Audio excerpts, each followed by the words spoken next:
Seeing it's 6 p.m., I'd like to call the March 16th, 2022 regular meeting of the Kenai City Council to order. I'd like to welcome everybody here this evening on this nice spring evening, I think. We're getting there. And if you are able, would you please rise and join me in the Pledge of Allegiance?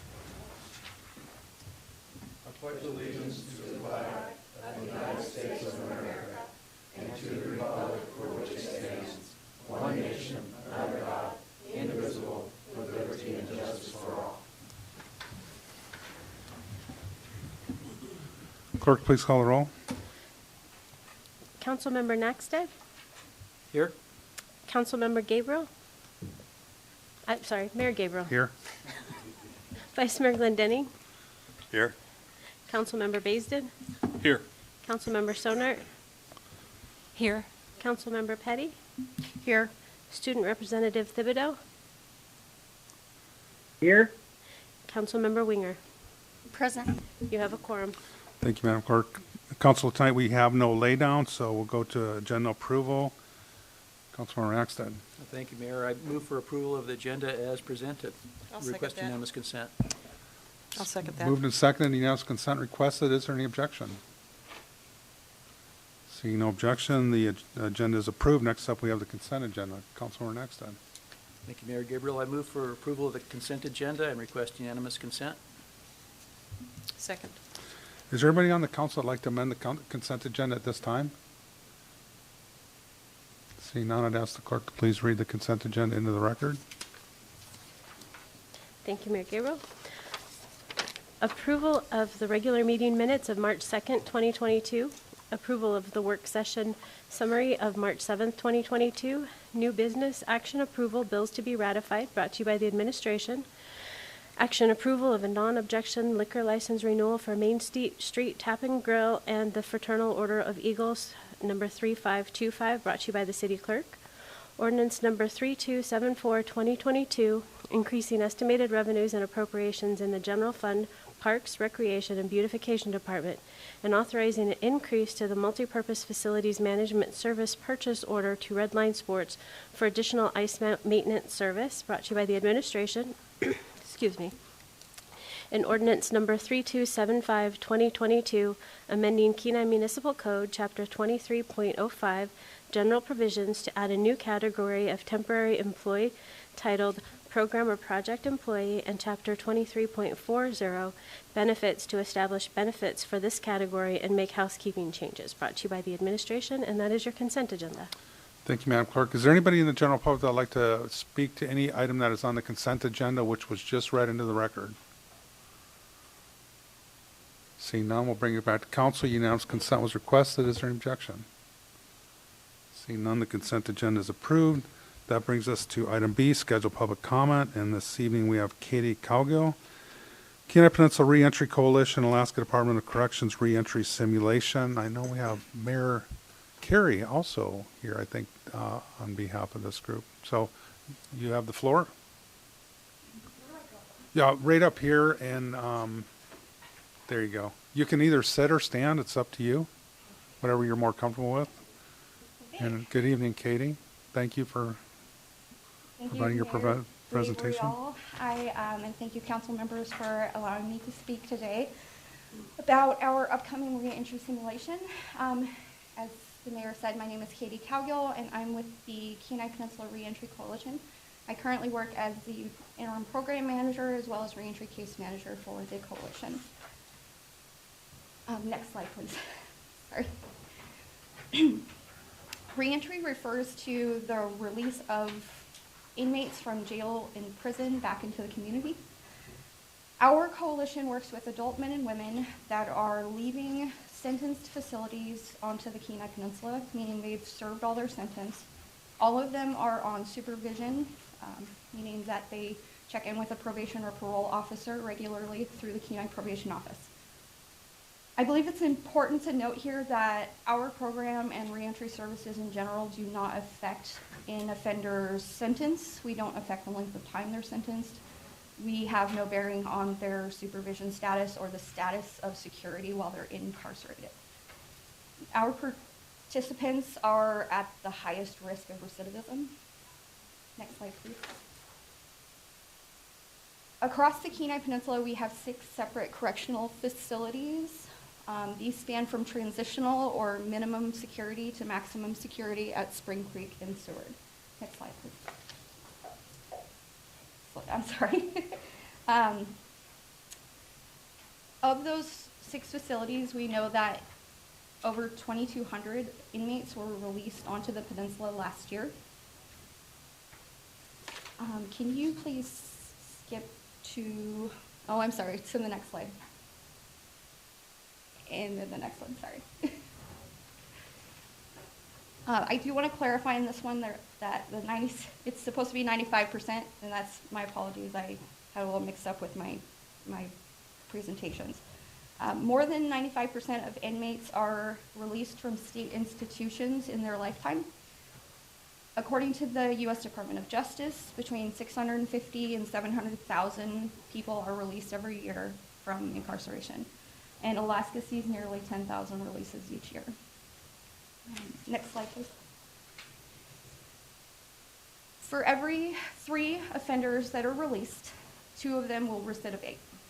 And recidivism is recidivism is returning to jail within the first 3 years. And Alaska, of course, has the highest rate of recidivism in the country.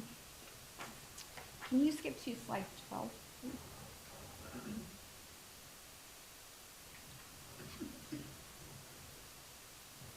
That one. So these are some of the services that we offer our participants every day, and these will be highlighted in our reentry simulation on April 2nd. The big barriers, I'm sure most of you already know of, are employment barriers, housing barriers, and substance use disorders and mental health disorders. Next slide, please. So these reentry simulations have taken place across the state with great success. We have tailored this simulation to meet the strengths and barriers that are more unique to the Kenai Peninsula. So in order to tell you about what a reentry simulation is, I ask you to think of it as a large-scale role-play activity. You aren't necessarily acting out a process, but you are going to be assigned. Reentrants are assigned a persona with a criminal history and specific background. Each reentrant is tasked with complying with their probation and parole during simulated weeks, as well as seeking services through simulated vendors or social service agencies.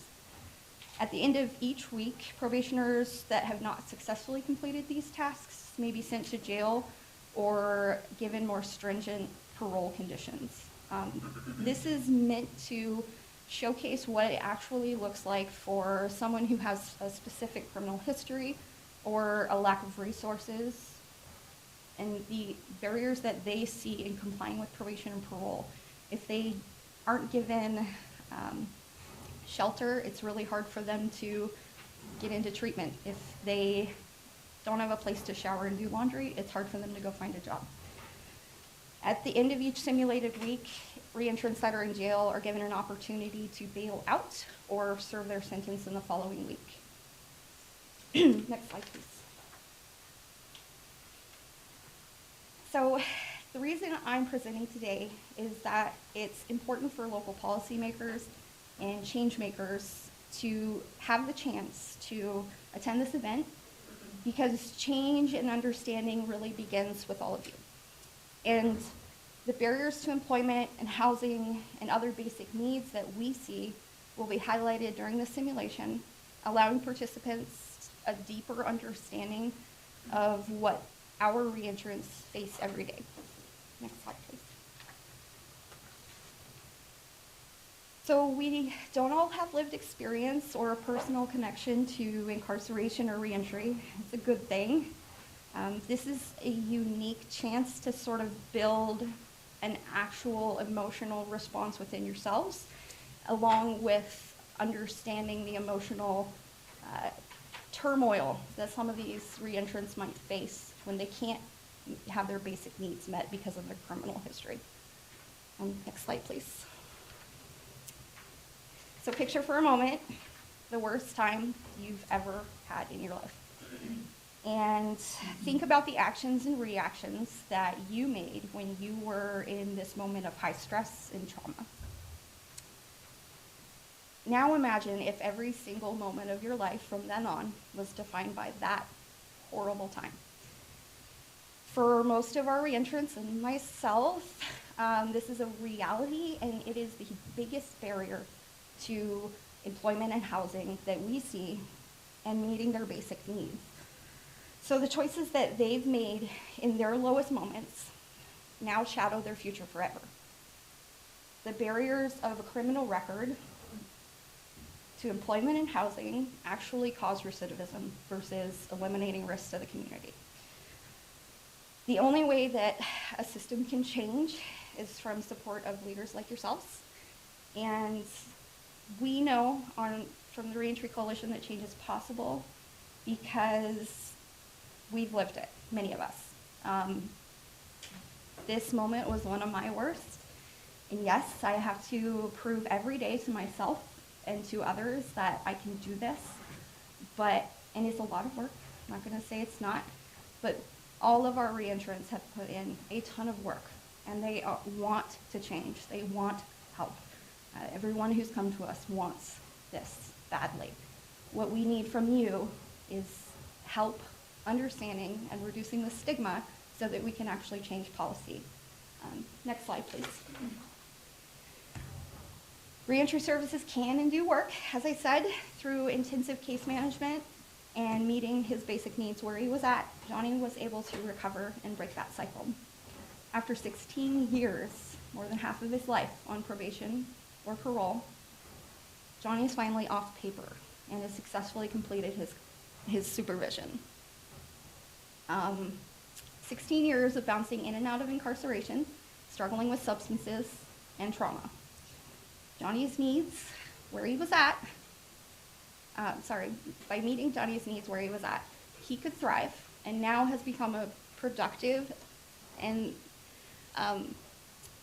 contributing member of society. He works, he pays taxes, he helps out others, he mentors. We couldn't be prouder of this gentleman, and he's just one of our many success stories that we have right now. We want to share these with you all. We know how much work this gentleman has put into it, and by attending our reentry simulation, you can find out how much work it is too. Next slide, please.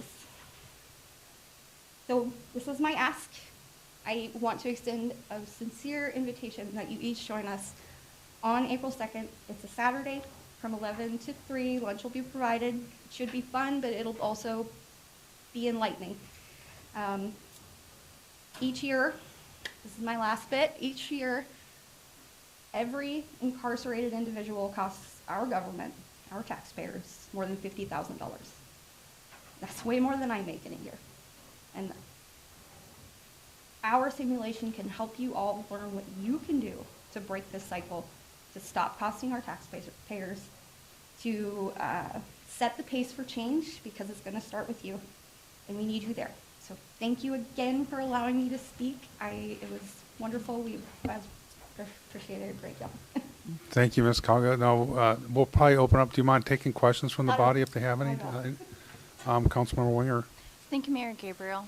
Thank you, Katie, for coming and presenting. I know this isn't easy, especially since you shared your story too. So I just want to say thank you for doing that. And I think this is great that you're putting this on. Maybe people will get more of a better understanding of the process. I was excited to see this event.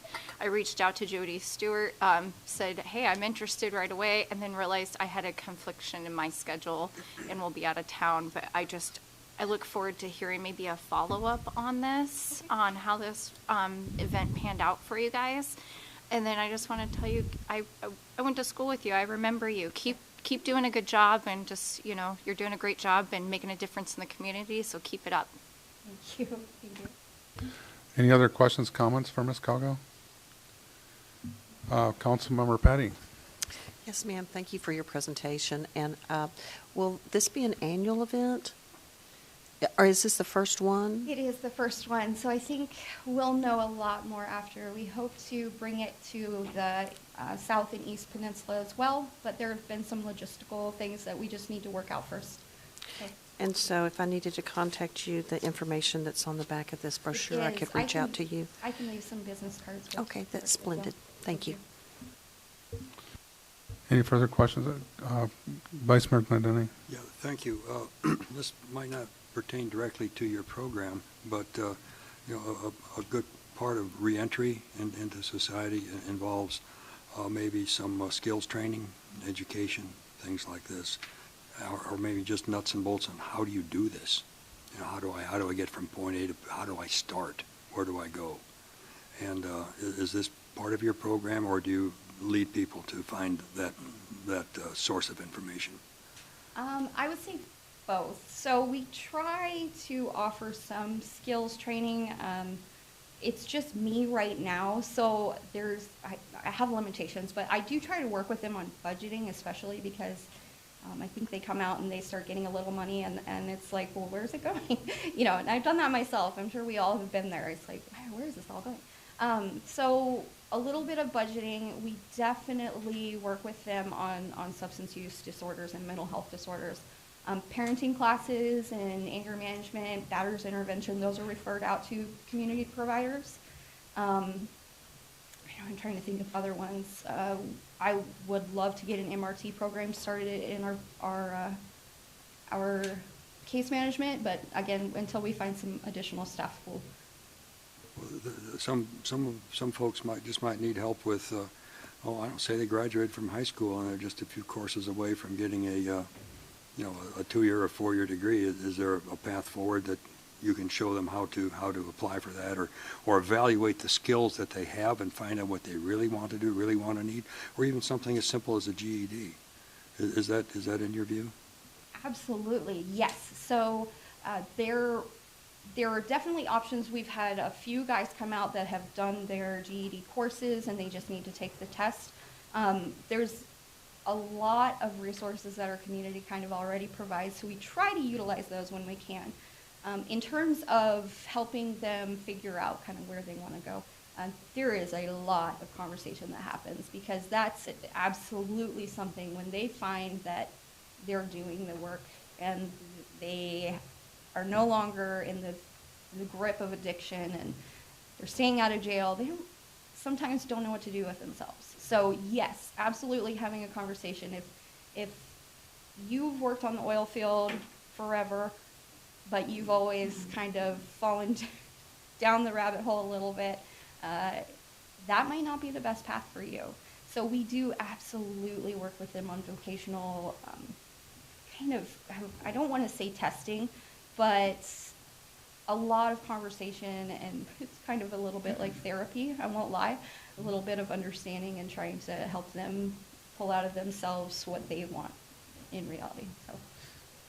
Yeah, not all of us have a Mozart inside, but That's correct.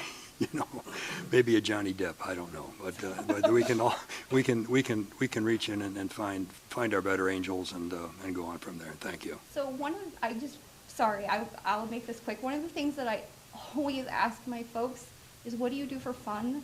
Because they've not had that in a very long time. They don't know what fun is. They're not doing it. And we all know we have to play.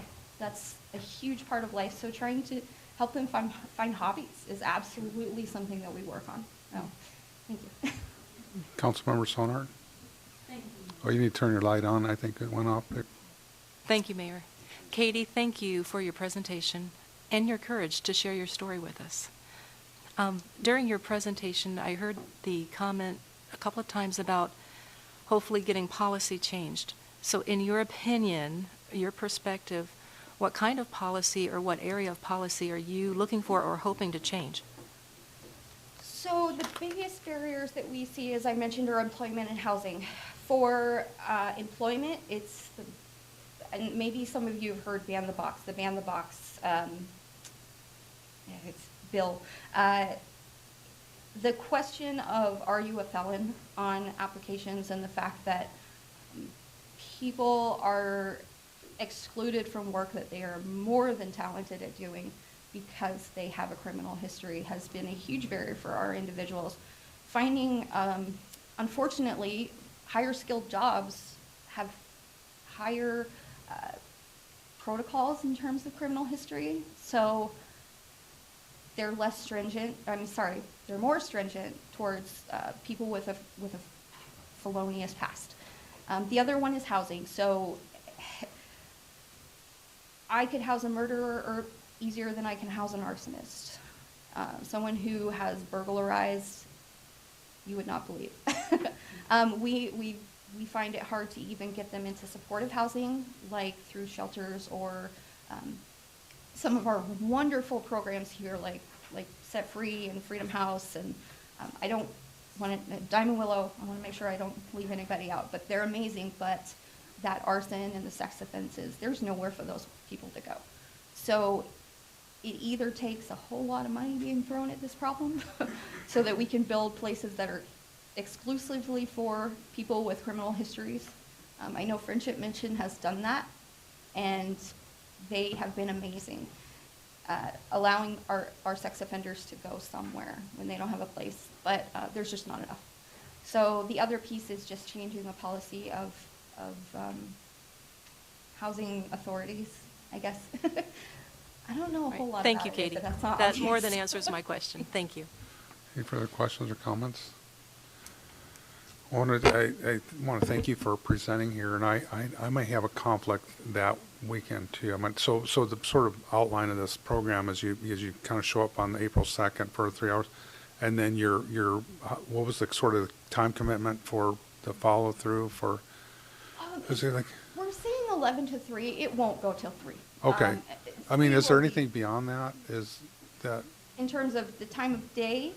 No, I mean for Sorry. the people that are sort of like doing this. No, Okay. no, it's Okay. just that single day. Okay. And then I did have one last question for you is, so are there employer incentives to bring, release people that have been incarcerated, like 2,000 people from Wildwood is pretty, I see that number. It's, it's like almost a quarter the size of the Kenai, population. So I was just curious what. There are, I know Department of Labor and Workforce Development has quite a few scholarships, and some of them are tailored specifically to people with criminal pasts. The Fidelity Bonding, which maybe some of you are familiar with, is through Department of Labor, and the hard thing about that, it's a brilliant program. It allows an employer to essentially bond someone so that if there's fraudulent activity, or if they steal from them, or if they just don't show up to work and they lose hours, there's a financial incentive there. But it is a difficult sell for our folks. Unfortunately, it's kind of like, hey, guess what? They'll pay you if I take off with your stuff or if I embezzle from you. So yeah, it's a hard sell. We haven't seen it work yet, but we always push it. Good, thank you. Well, thank you very much. We appreciate you coming in and presenting for us, Katie. Thank you so much, Kessel. And maybe, if you want to incorporate this as becomes second annual, don't be afraid to come back and give us sort of an outline. I know this is the first annual, but maybe tell us sort of how that worked and progressed, the good points, bad points, maybe things that, we could help along there too. That's perfect. Thank you so All right, much. thank you.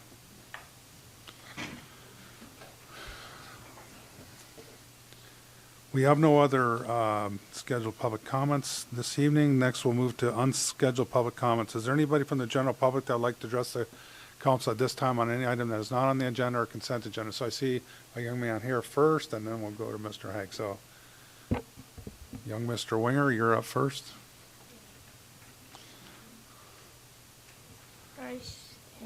That's fine. You can talk. But just give your name, if you would, for the record, okay? Hi, my name is Lyman McBride, Winger. Alright, so I'm here today because we had the swag fundraiser that I came here for like a couple months ago. That was a fundraiser for 6th grade camp. So that they reduced the cost for kids to pay to go to camp. So now it's $130. But now we are doing this fundraiser for Krispy Kreme donuts. So you can reduce the price to have to go to sixth grade camp. And I would also like to say thank you to Vice Mayor Glenn Dunning for already buying a couple of boxes. And you can buy a dozen for $15 each. And yeah, that's pretty much it. Okay, do you have any questions from council? I guess, so the mechanics of how this works is is it sort of like the Girl Scout cookies? We Yeah, buy them and then yeah. they get delivered? Okay. And that's On $15 each per dozen? Oh, okay, well, that sounds like a pretty good deal. Councilman Weir? Good job, Lyman. It takes a lot of courage, as you know, to get up here and speak in front, especially when you're 12. So sixth grade camp, as he said, the Christmas swags helped reduce the cost of camp from $170 to $130 per kid. And they have an option of doing this fundraiser. So the orders are due by March 28th, and they will make them fresh the morning of April 7th, put them on a plane, and send them right down to the school, where I would pick them up and call you to deliver your donuts to you fresh within a couple of hours. And one thing Lyman failed to mention is we have hit his threshold, and he is wanting to sell an additional 20 to pay for another student to be able to make it to camp. So he's working hard now to make sure that a kid in need can get to camp as well. So good job, dude. Very good. Any other questions? Councilmember Basin? Thanks, Lyman, for coming in. If I'll challenge any of the council members up here, whatever they buy, I'll match. Is that aggregate? Aggregate. Oh, okay. Absolutely. Wow. We'll see who has the sweet tooth here. Councilmember, Vice Member Glenn. I'm trying to be on a diet. I don't know if I can top that, but you have like gift certificates too? Oh, yes, we do. A Krispy Kreme donut store open in Anchorage. So, say, I don't know, you might be going to Anchorage for like something, and you're like, oh man, I really feel like donuts right now. So you can pull out your trustee certificate, and then you can like take it there, and then they'll take it and give you a dozen donuts. Oh, that's good to know. I can plan a trip around that. Any other questions, comments? Have you considered doing monthly subscriptions? 'Cause that could probably sell those too. So yeah, we'll probably be taking a break here in about 45 minutes or so, so that'll give the council a chance to see what we can ding Councilmember Basin for. How does that sound? Can you hang around? Yeah. Okay, very good. Thank you. Is there anybody else from the general public who'd like to address any item on the agenda? Mr. Hague, please come forward.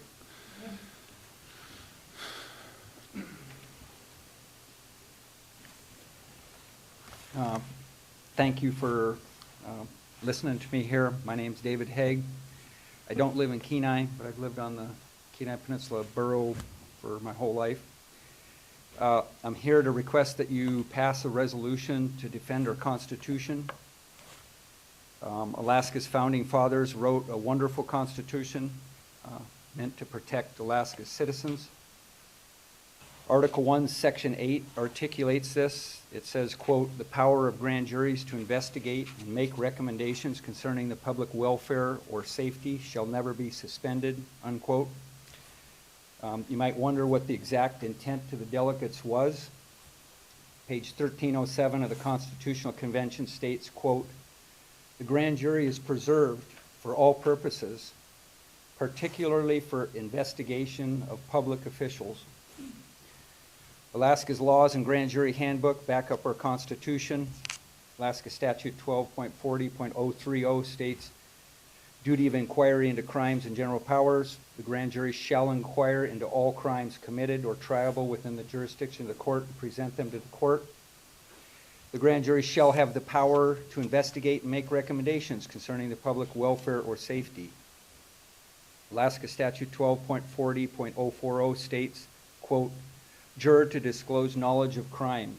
If an individual grand juror knows or has reason to believe that a crime has been committed that is triable by the court, the juror shall disclose it to the other jurors who shall investigate it.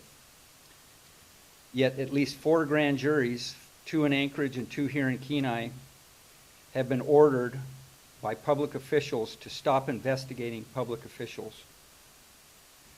I believe I sent an email that includes some of the affidavits from the grand jurors that were on 2 of these grand juries. We believe that stopping these grand juries was a felony in and of itself, according to AS 11.56.590. Exactly what were the grand juries stopped from investigating? One issue is evidence that Alaska's only judge investigator for the last 33 years and counting, she's still there, is falsifying official investigations to keep corrupt judges on the bench and ruling over us. There's also evidence that this judge investigator, after a complaint was filed against her with the Bar Association, that she falsified a certified written document to cover up what she had done.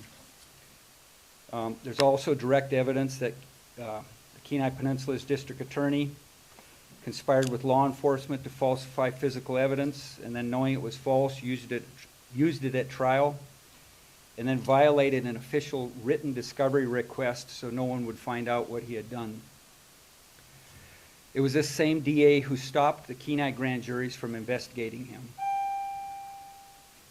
Anyway, I think my time's up, and I'll maybe try to talk again here at the end of the meeting. I think there's another opportunity. Yeah, there is at the end of the meeting, there's another segment, but I know you had emailed out a bunch of information prior to the meeting. I didn't personally get a chance to go through it, but if you can consider coming back too and doing a presentation of scheduled public comment, which is 10 minutes. So just wanted to throw your options for you. Any questions of Mr. Hague, Councilmember Weir? Thank you, Mayor Gabriel. Thank you, Mr. Hague, for coming forward in front of us. I've had a chance to follow your case, and I do know that the borough has passed the resolution, and then unanimously, I believe it was last week, the city of Homer passed a resolution as well. Do I have that correct? Yeah, and the Funny River Community Association Board passed a resolution also unanimously, and then the Nikiski Community Council also passed a resolution. I don't know if it was a resolution, just letter of support, I think, to the Borough Assembly. So. Any other questions, comments of Mr. Hague, Vice Mayor Glendenning? Yeah, just a quick question. Is there any proposed resolutions or legislation moving through Juneau, through the houses of our representatives at this time? Is there proposed discussion of this or not? I don't know. At present, there's not. Senator Machicki actually introduced a bill about 2 years ago. It was SB 15. It was a wonderful bill until he brought it to legislative legal. Mm-hmm. They rewrote it and basically would make it an order of magnitude worse than what we have now. It would have put a judge in control of going to the grand jury. The way the grand juries are now, the public has an absolute right laid out by the delegates that we can go to the grand jury and ask them. The legislation would have put up a barrier. We would have had to go to a judge that we have evidence may be corrupt. He would have been a barrier, a gatekeeper. So there was some legislation, and it went off the rails. Thank you. Councilmember Petty. Yes, thank you, sir, for coming and speaking on this very important matter. With these resolutions, what is the intent to do with these if going forward? The main thing is just public awareness. Mm-hmm. Our business attorney, Dale DeLifka, has been involved for years. Mm-hmm. 2006 over this issue, he went to the FBI with us, and he says this is going to go on. His quote, he actually testified to this. This is going to go on and get worse until the sleeping giant wakes up. And I asked him who that was, and he says the public. And because the grand juries are kind of being suppressed, not many people know about it. The laws are on the books, but the grand jury handbook through the years. They just keep taking out what the rights are of the grand jurors until pretty soon the grand jury handbook just says you are a creature of the district attorney. They don't know that they can, you know, do what they are supposed to do. And so public awareness, and then I have researched this far and wide, and I finally found in California they have a system that is almost perfect to eliminate the problems that we have here. And I'm not a big fan of California's politics, but they have, here in Alaska, we have one grand jury that the prosecutor goes in and gets indictments, and then in the rare occasion they decide to investigate, they're supposed to do it. Well, when they investigate, invariably they're investigating public officials, and sometimes he may be the one they want to investigate, so he puts his thumb on them. In California, they ran into that same problem, so they passed legislation. They have two separate grand juries, one called a criminal grand jury and one called civil. The civil one, the prosecutor, judges, law enforcement are not allowed by law in there. Only the public is, and their whole duty is to investigate public complaints. And so it removed that barrier to the grand jury investigating, and that's where we're headed. Thank you. I look forward to you coming back. Okay, thanks. Any further questions of Mr. Hague? Councilman Winger? Just one. I know that your work schedule may be a little difficult coming forth. So if you have to maybe try to work on a Zoom, getting in with us on Zoom or some other method to be able to follow up with you sooner on this, I do think that you guys are going to be shipped out here soon. So I'd like to see you come back to this body, even if it's a presentation via Zoom. Okay, and if I can make one more suggestion, is the other entities we've been to, they never really had an opportunity for me and others to participate in the writing of the resolution. If that could be thought about, that when you go to draft it, rather than just looking at what's out there now, it would be nice to have some participation from the public. So, but anyway, thank you. Thank you, Mr. Hague. Is there anybody else from the general public that would like to address the council at this time on any item that is not on the agenda? Or council, Mr. Carey.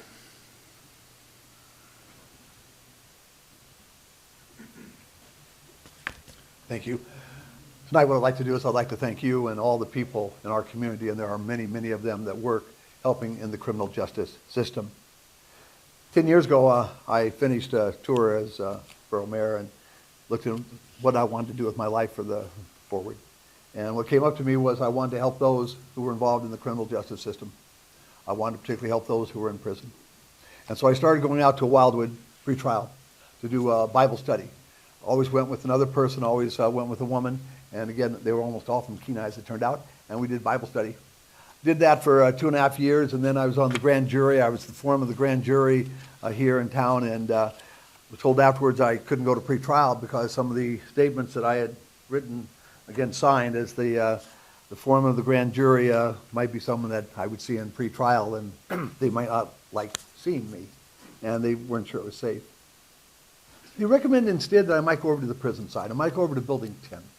And I might go see those who are incarcerated, and again, who aren't going through the system in the same way. And so I spent 5.5 years there as head of the Alpha Prison Reentry Program, and worked with individuals.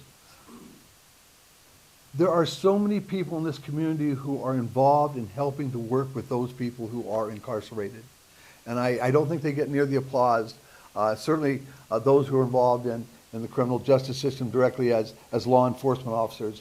Those even involved in, again, with fire and management. Again, in many different ways government is involved. There are so many vendors who provide support. I won't mention anyone's husband, again, one person, again, who came out, actually flew from Anchorage once a week to come and to teach people who were incarcerated about how to handle things financially better. Wildwood facility, again, for an old person like me, I think of it back to 1968. It was the first place we could play football for Kenai Central High School, out on the gravel field out there. Now, again, things have progressed greatly since then. But those many people who are dedicated, the many Department of Corrections individuals, It is not easy to be a probation officer or a corrections officer or the other administrators that are part of Wildwood. They do a very good job. I can tell you from the standpoint of those incarcerated, Wildwood is the best place in the state to go. That is where they want to go. One, the food. Food is a huge factor. It's good. Two, the treatment. And I've got 20 seconds left, and so I want to end with what is to me the most important. Please remember that those people who are incarcerated are our brothers and our sisters, and our mothers and our fathers. They are our members of our community. They're the people who we love, hopefully, and they love us. We can never forget those individuals and help them as they transition back into society. Thank you very much for allowing me to speak. Thank you. Any questions of Mayor Carey? Vice Mayor Glendening? Just one question. We were aware of a program here a couple of years ago where individuals who had just a de minimis amount of time left to serve could be released into the community, say, to work at a at a local facility. Mm-hmm. Okay, and I don't know, were you involved in that at all? That was part of what Alpha, but by far it's the Department of Corrections. I need to give all credit to them, but yes, we certainly helped facilitate, and they were part of our program. Okay, and as I understand it, they brought skills that were taught to others, and they learned skills there that they could impart to their own experience. And in your estimation, it was a successful program, or is it still going? Two questions. COVID changed everything at Wildwood. Okay, when you can imagine for 2 years, no one could go in. No family members. No friends. 2 years. Okay, and so, and the different programs they try, they do the very best they can. But I want to reinforce what I heard you say because you were so on task. We need to do so much more on vocational training.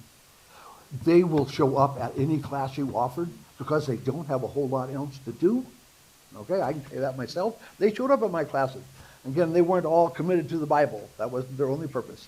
Okay, but the vocational opportunities are so wide there. And for many of them, they are in a different state of mind after they've been incarcerated for a while because of some chemical issues that are no longer part of their reality. They can handle training. They can see how it will benefit them. They can allow that new knowledge, that new self-regard to transform themselves so when they get out, they don't go back to the habits they had before because now they have an opportunity. And part of reentry is to hook them up with individuals that can use those skills they've developed. And so whatever we can do, and as a public group, whatever you can do to advocate for more vocational training for those who are incarcerated, I've got to tell you, it's a huge benefit. And in my own personal belief, you save one person, and it's totally all, it's worthwhile. I hope I've answered your question, sir. You have, and I think what the theme and theory of your program is, it gives them the self-confidence to step out the gate and come into the community and join us. We're all made in God's image. Thank you, sir. Thank you, Mayor Carey. Is there anybody else from the general public that would like to address the council at this time on any item that is not on the agenda or consent agenda? Some Ms. really Nelson. hard acts to follow tonight. Serious stuff, and this charming young man, pretty tough.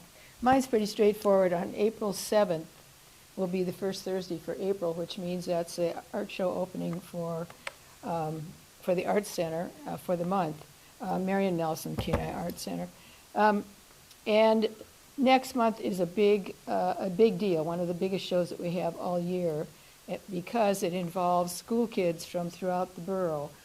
The kids that are in schools that have art teachers, middle school and high school, each of the teachers that teach art in those schools have a number that they can, a number of kids that they can bring or submit their work, because we can't take all of them. But so it's roughly 15 to 20 per class in the middle school and about the same for the high school.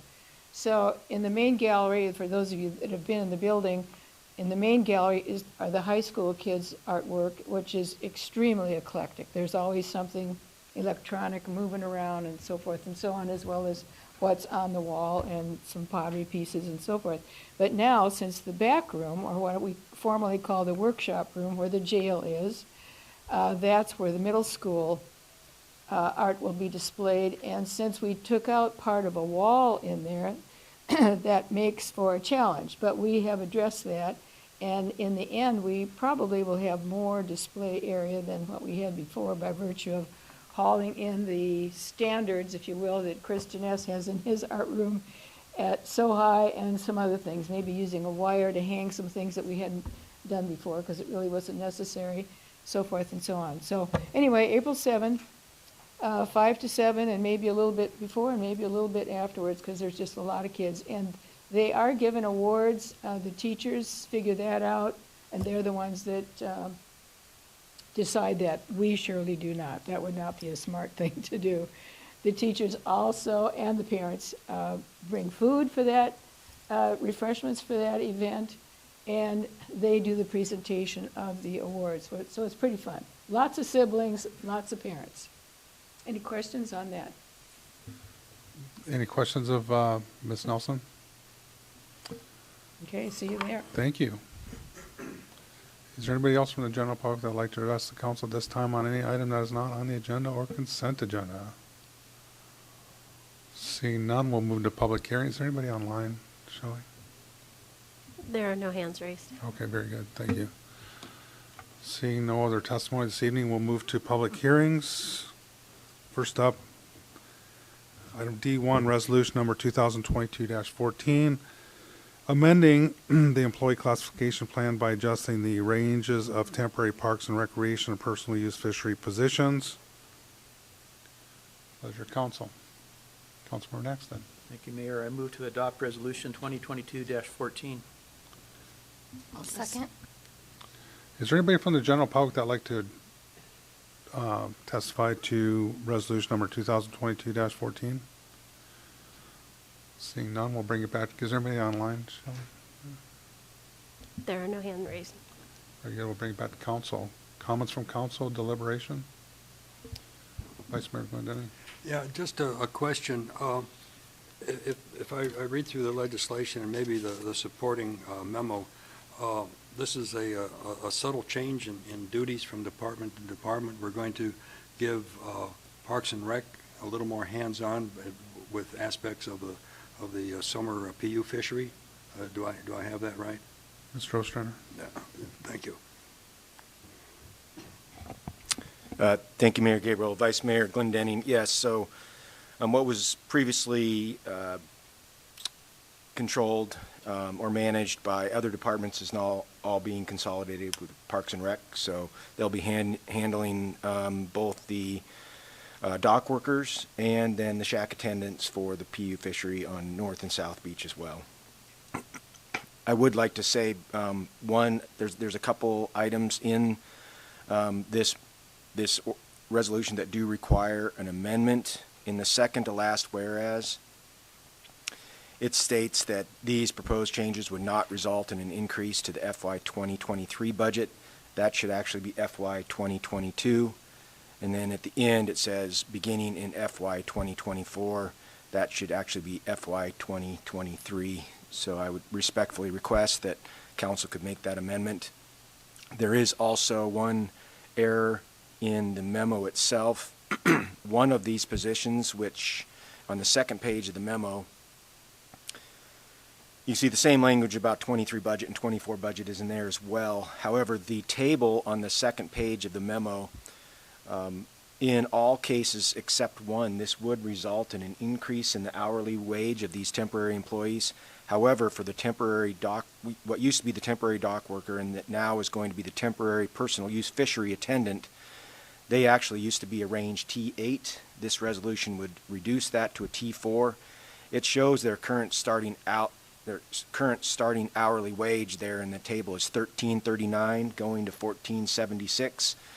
In reality, in the past they were paid $18.89. So that $13.39 should actually be $18.89. So it's a reduction for those employees of about $4 an hour.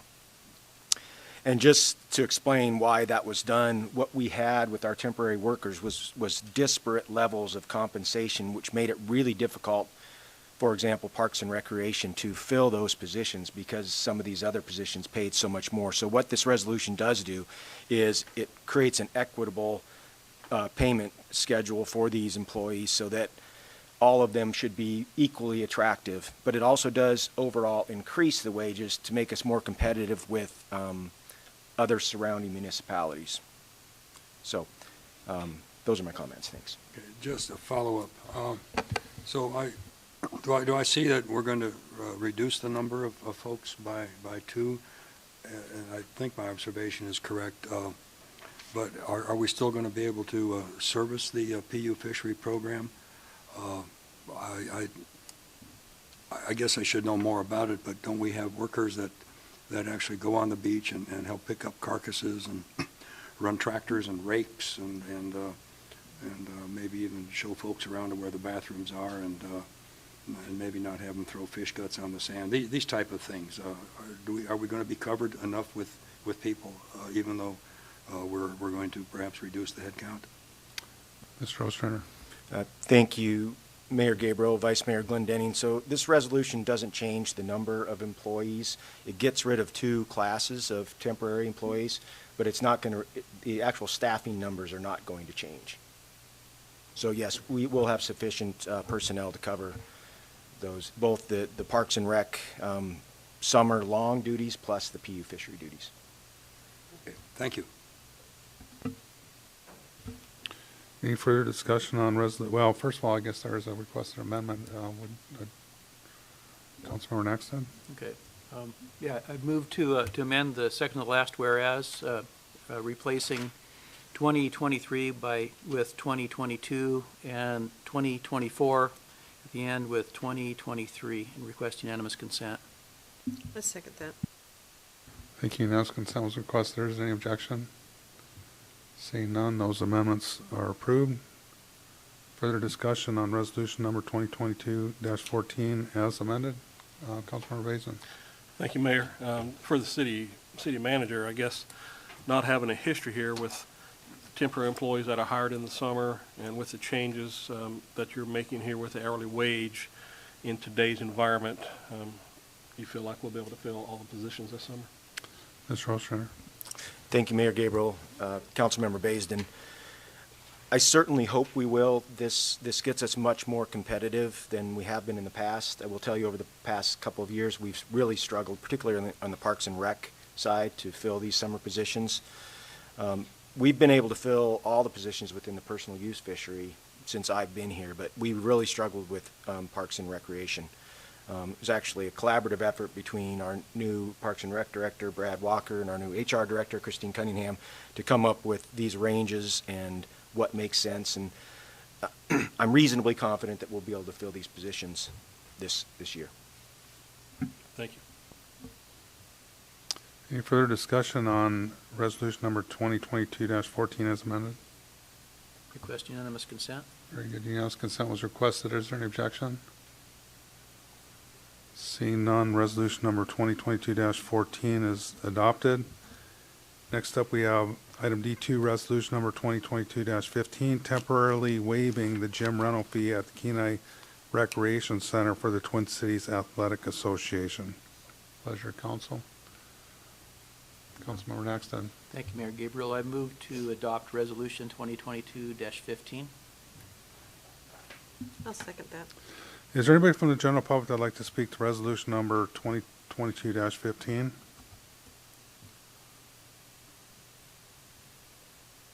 Nobody online. Seeing and hearing none, we'll bring it back to council. Comments, deliberation from council? Vice Mayor Glendenning. Just a general question. So the reasoning behind this exercise is that even this is a relatively new program in that perhaps I recall we used to have similar programs in the city, but they were interrupted for whatever reason. And so for a word of art, this would be described as a pump priming event. Mr. Ostrander. Thank you, Mayor Gabriel, Vice Mayor Glendenning. I think that's a good way to put it.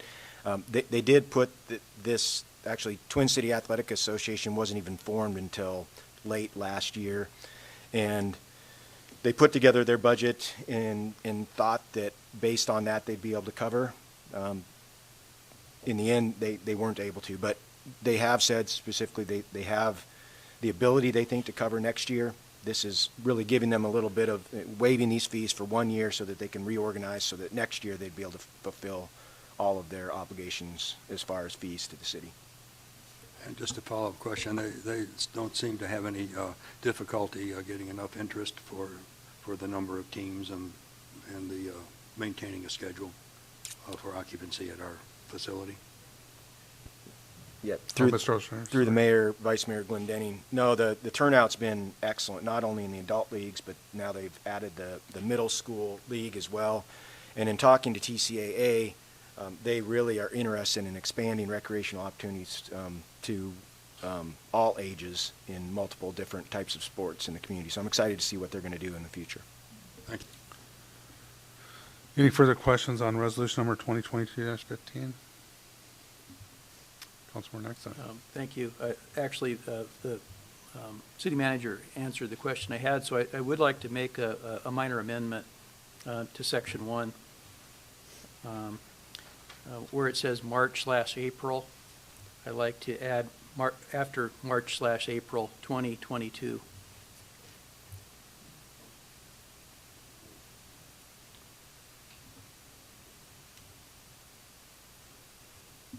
I'll second that. Discussion on the amendment? Councilmember Nexon. It's implied, but nowhere in here does it say that temporary is this year that I could see. So that's why I wanted to recommend that. And if they need to come back next year, that would be fine too. Request unanimous consent. Unanimous consent was requested on the amendment. Is there any objection? Seeing none, the amendment is approved. Oh, Vice Mayor It was Glendenning. seconded, right? Yes. Any objection to the amendment? Seeing none, the amendment is approved. Next, now we have resolution number 2022-15 as amended before us. Further discussion? Yeah. Yeah, take a, can we get through this one real quick and we'll just take a second? Request unanimous consent. Okay, no. Okay, very good. So where we are there, resolution number 2022-15 as amended. Unanimous consent was requested. Councilmember Sonar, did you have a comment? Okay. Seeing and hearing none, that resolution number 2022-15 is adopted. Let's take a 10-minute recess.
go back on the record here.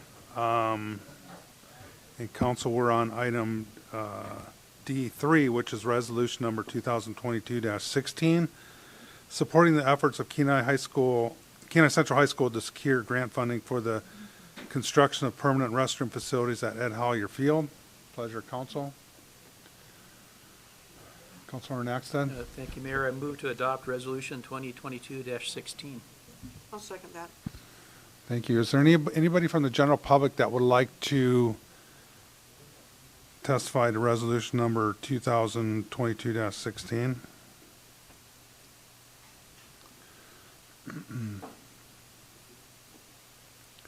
Anybody online?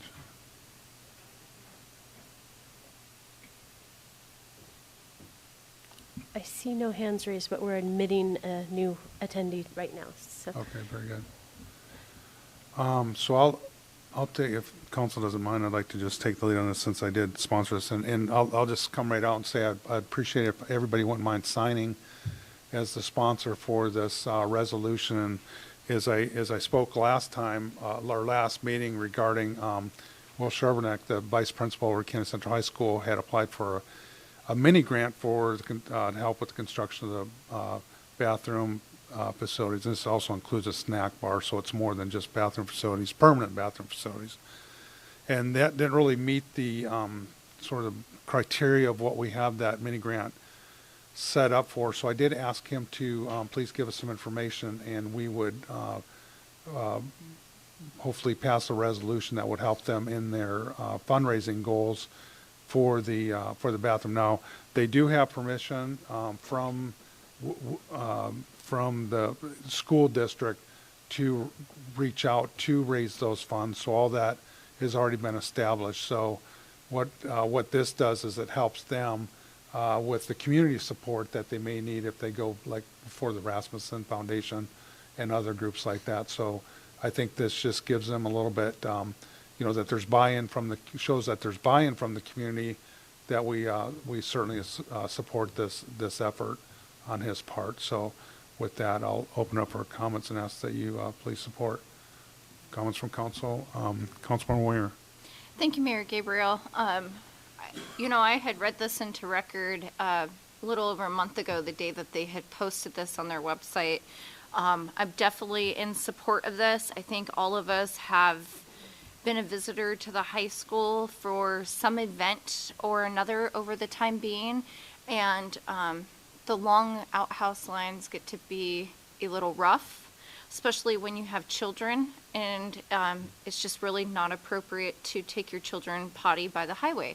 And as a mother in that situation, that's what happens. So I think it'd be great to have a better setup there that would be more inviting for the public, and just all the numerous different programs that you use this. My only concern is I'd like to support this more as a body financially. So I don't know what the steps would be for that, but I'd like to do more for this with them, if possible. Vice Mayor Glendenny. Thank you, Mayor Gabriel. Just a question, about the mini grant. Would there be some facet of their presentation that might qualify for a mini grant? Say like, they're going to have perhaps a publicity campaign, or maybe even a sign over at their existing facility saying that this is coming. Maybe just the mini grant is de minimis amount, right? It's just $1,000, $2,000? $500. How much? $500. $500. Mm-hmm. So there might be $500 that we could contribute for preloading their publicity, something to help them along, and that could be just let's say the beginning of our financial support for this. We just think about it in a different way. I know they have a big building and the toilets and all of this, but there might be some facet of it that we could maybe sponsor. Yeah, when you look at what the mini grant was set up for, it was small innovative grants for folks that, and just for an example, we did one for a young man who had an entrance for caring for the Kenai, and it was a magnet that you pulled behind a tractor or four-wheeler that would suck up nails and things like that. And he ended up winning with that, but that money helped sort of help him do with the prototype. So that's sort of the outline of that. I mean, what we did suggest to them is that, you know, they could come back for the mini grant as an add-on for the building when it's done, something along that line. But if you roll it into the front end of it for, you know, then it sort of becomes, you know, my feeling anyway was lost in the, you know, the whole process of securing the funding. So this was I think a good effort for us to start. That process kind of fits the same capacity that you outlined here as a way to help them raise the funds as they go out and reach out. But certainly when the building's done, if they're for an add-on like a menu board or something like that, yeah, bench or something like that. Yep. Councilmember Basin. Thank you, Mayor. Yeah, I support this. Definitely want to be a co-sponsor if that's what you're asking for from most of us too. A couple things. We give land to different entities that have value to it. Have we ever given an actual amount, for an example, as a school district for a project to complete within City Council as a line item within our annual budget? Could we do something like that? And then my second question would be, I don't know if most of you are aware, the school district is working, at least I know they've been working the last few years, on a large bond package to get basically a school built within the school district. And for them to be able to do that, they need to get buy-in from all the communities, us included. I think somewhere in this resolution, we should probably have this as one of the things that we want to see in that bond package if they want Kenai to support their bonds.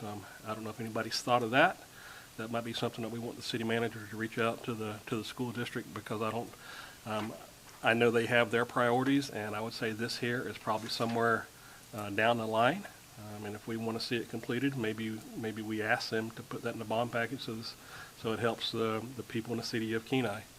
This field is used by so many, all different ages. I mean, I don't have to speak on how much my family has used this field throughout the years, and those facilities over there are very lacking, and we should try to do as much as we can to support this. Thank you, Mr. Basin. As far as answering your first question, I can speak a little bit to that. I don't know if Paul wanted to add anything. You asked if there was anything that the city had you know, financed, I guess, or partially financed on behalf of the school district. And I know when the football fields were, the Kenai Ed Hollier Field was put in, was changed from a sod field to a turf field, that our previous city manager, Rick Cook, was very instrumental in providing grant funding for that. I don't recall if there's actual city funds that were utilized for that, but I do recall when we were in Juneau that him pressing the House Finance Chair for the funding for that, and it was done through a state grant. And I think the Homer Field might have been rolled in that too. But anyway, I'll let Mr. Ostrander speak or maybe add on to that. Thank you. Thank you, Mayor Gabriel. Councilmember Baisden, on the Kenai Field, when that was constructed, actually the former city manager, Rick Cook, provided project management for that project as well. So there was in-kind services provided by the city on that project. And I have already reached out to the borough, and actually the discussion about including it in the bond package was a part of that conversation. And another part of that was just including it as a priority for the district, because I know that KCHS has worked for a long time trying to get this to be recognized as a priority of the district, and it just hasn't made it. So I have reached out. I'm planning on continuing to work on that, and either inclusion of it in the bond package, which I think it's an excellent idea, as you said, Councilmember Baisden, to get support here locally in Kenai for that bond package. But just inclusion on the priority list for the district would be a great step in the right direction as well. Further comments? Vice Mayor Glendening? Yeah, just a process question. So what we're looking at now is maybe a two-step process for affirmation by City Council and by extension the City of Kenai for this project. So what we would do now is say we do support the efforts of the Kenai Central High School to secure grant funding, and then follow up with a way of expressing support for bond, and perhaps coming up with in-kind contributions, or maybe even something in our budget. Would that be an appropriate two-step approach in your estimation? Mr. Ostrander? Thank you, Mayor Gabriel, Vice Mayor Glendenning. You know, I think this resolution certainly shows the council's strong support for this project. And because of that, I know administratively we would do everything we can to work with the district and the borough to see if we can get it included in the bond package or just on the priority list of the district. As far as specific financial contributions by the city, that could be included in the budget. You know, when I talked to Mr. Shervinack, I did tell him that, you know, from my viewpoint, this was very much a borough school district project, and it wasn't appropriate to include it as a capital project for the city. But it certainly doesn't preclude council from making the decision to finance it if they felt that that was an appropriate use of taxpayer dollars. Yeah, perhaps as the project is developed, as Mayor Gabriel suggested, there could be another bite of the apple. They could approach a mini grant for, you know, benches or something, or there could be, as the project is outlined, there could be some feature that we could underwrite for the structure, and I think it's important that we may perhaps keep that in our little file drawer, and at some point in time finance or support financially to whatever level we seem appropriate at the time for this project. I know my kids played football there, and I know they're around the mayor's age, and I recall that even back then there was perhaps a crying need for appropriate toilet facilities and storage, and I think this is again preaching to the choir. This is a good opportunity to show our support for it, and perhaps we can be more creative and imaginative in supporting it. Thank you. Councilmember Winger? Thank you, Mayor Gabriel. Question, when we're talking about possible financial support of this, would we be able to financially support this from the Dobbin Spec Fund, since it outlines purpose of recreational? I think athletics fit perfect in that. Would that be a use that we'd be able to do with Dobbin Spec funds? Mr. Ostrander? Thank you, Mayor Gabriel. Councilmember Winger. I do believe that it meets the intent of the Dobbin Spec funds, but I'd actually like Mr. Eubank to discuss that a little bit further, whether or not he feels that that would be an appropriate use of those funds. Mr. Eubank? Thank you, Mr. Mayor. Councilmember Winger, yeah, I agree with the city manager. I do believe that it fits the intent of supporting athletics and youth athletics within the city of Kenai.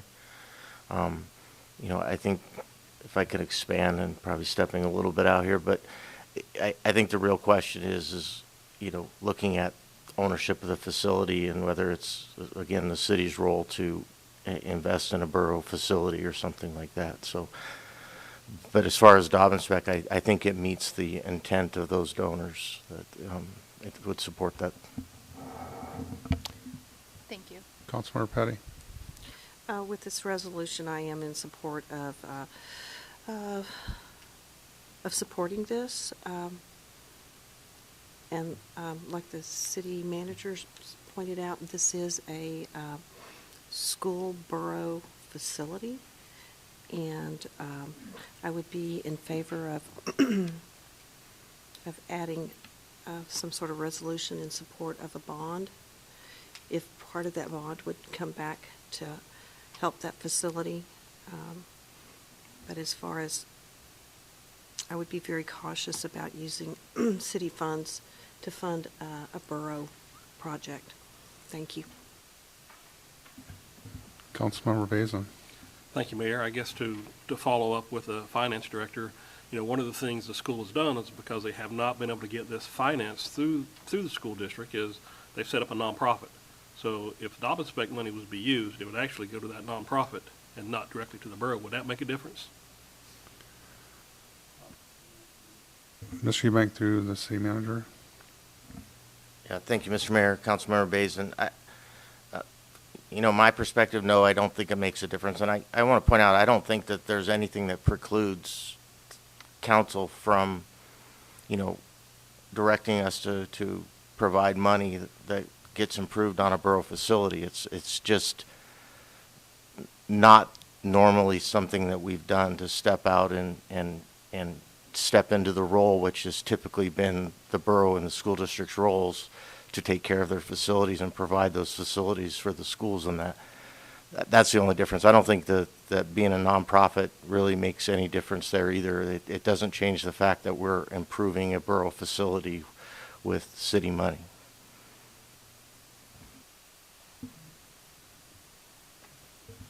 Councilmember Winger. Thank you, Mayor Gabriel. I have a follow-up question for administration, or maybe it would be best directed to our Parks Rec. My understanding is that with our multipurpose facility, the school does work with us to allow us use of their premises when it comes to the hockey. Do you know more about that? It seems like we do have some sort of partnership with the school as far as using their facilities. Do you know how that partnership has been working? Mr. Ostrander. Thank you, Mayor Gabriel, Councilmember Winger. I think I understand the question that, we do have obviously a strong partnership with the school, with the multipurpose facility. The multipurpose facility is a city facility. We're responsible for all costs associated with that, all maintenance costs, all upkeep. So the costs are borne by the city. The athletic teams from the high school that use that facility pay for the ice time associated with that, and that offsets, a small portion of our operational costs. As far as financial support from the district, if that's what you were implying, sorry. I'm sorry. I guess what I'm implying is, do we use their facility, the school facilities, for locker rooms or anything that would support our multi-use facility? Are we utilizing their bathrooms or their locker rooms currently for that operation? I was told that we could possibly do that, and I'm just wondering for clarification if they've allowed us to do that within partnership. Mr. Ostrander. Thank you, Mayor Gabriel, Councilmember Winger, and Mr. Walker is relatively new, so I'm not going to put him on the spot too much here unless he has something to add. I'm not sure how that works. I would speculate that the high school teams that are there may use some of the facilities at the high school for those games. But as far as the local comp teams and that, my understanding is that they don't use the school facilities, they use the locker rooms or the rooms there at the multipurpose facility only. Okay, thank you. Further questions? Councilmember Sonart. Thank you, Mayor. I am in support of this resolution. And my next thought would be the SoHi bathrooms at their field, they were built originally with the school, with borough money. And our bathroom project here has been on their capital projects list now probably 12 to 15 years. Is there anything we can do as a council to kind of rattle their cages and get them to move this project up further? I mean, do we have any wherewithal? Because it's on their capital improvement projects list. It's been low on the totem pole for so many years, and I guarantee you if this situation were reversed, those other bathrooms would be built. I think there's been a suggestion at this point would be to draft a resolution that would support, that's what I'm hearing from the body, to support that get moved up and maybe that could be included as part of the bond package too. So I think you kind of kill two birds with one stone there. Okay. All right, thank you. Unless you have anything to add, Mr. Ostrander? Okay. Councilmember Basin.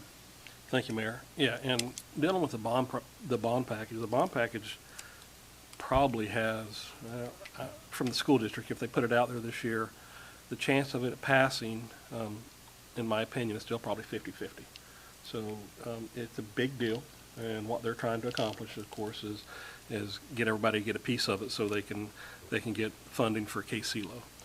But this would be a good project for them to add to get buy-in from the city of Kenai. above and beyond that, I guess, I'm not looking for the city of Kenai to fund this entire project because it is a school project, but I'm looking at, here we got another project coming to where we're going to get a lot of volunteers that are going to put money. I think we're going to get corporate money into this also. And if it's appropriate at some point to where the city of Kenai actually puts a little bit out there on top of it also, I just think that always works to our advantage because we're the ones who carry probably as much weight as anybody, and then maybe the school district says, hey, they're really serious about this. So that's my thought. Very good. Councilmember Naxton? Thank you, Mayor. I too am in support of this resolution. I think it's just shows an oversight on the Kenai Peninsula Borough's part to not have a facility on such a wonderful facility on their property that they really should have. And they should have had it when I was in high school, but I guess I had to run all the way back to the building if I needed to. It's been 40 years, so I can't remember. But at any rate, it is borough property. It is a borough to be a borough project, and it's not a project yet. It's an idea. So I think any ideas of funding something that doesn't, there's an elevation sketch, and really not much else to that. I think it's premature, and generally at this point, it'd take me a little more information to be able to support any kind of funding. I like the idea of in kind, like we did with the football field. That would be fine. Something that this group has is a pledge from the Kenai Community Foundation. Kenai Community Foundation pledged $10,000 towards this, so they do have some seed money in addition to whatever else they may have earned. And that money, I'd like to point out, was money that was left to the Kenai Community Foundation by Joanna Hollier when she passed. So it seemed like an appropriate use of the money, and the family is very much in support of that. So there is some community support, and kind of let this community and the group work, and then the borough do its job too. And when it comes to financing it, they really don't have anything to finance yet. Agreed. And at this point, I would like to, one of the things I noticed that might be appropriate here is to create, and I'll entertain a motion to do so, is a section 3 that would just clarify a copy of this resolution will be sent to the school, Kenai Peninsula School District Superintendent and the Kenai Central High School Administration. And if there's anybody else that we can think of that we need to add this to or send this to, or probably the borough mayor's office. Councilmember Winger. Maybe add in our other representatives, Representative Ron Gillum and Senator Peter Machicki, just so if there's any grant funding or anything that they can do, they have that. Our legislative delegation. Yeah. Yes. Okay. So can I have from the body? Could we have maybe Mr. Bloomer have at ease to Yeah, put let's something take together? just a quick at ease so maybe we can get this all incorporated.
Back on the record, Councilmember Naxted.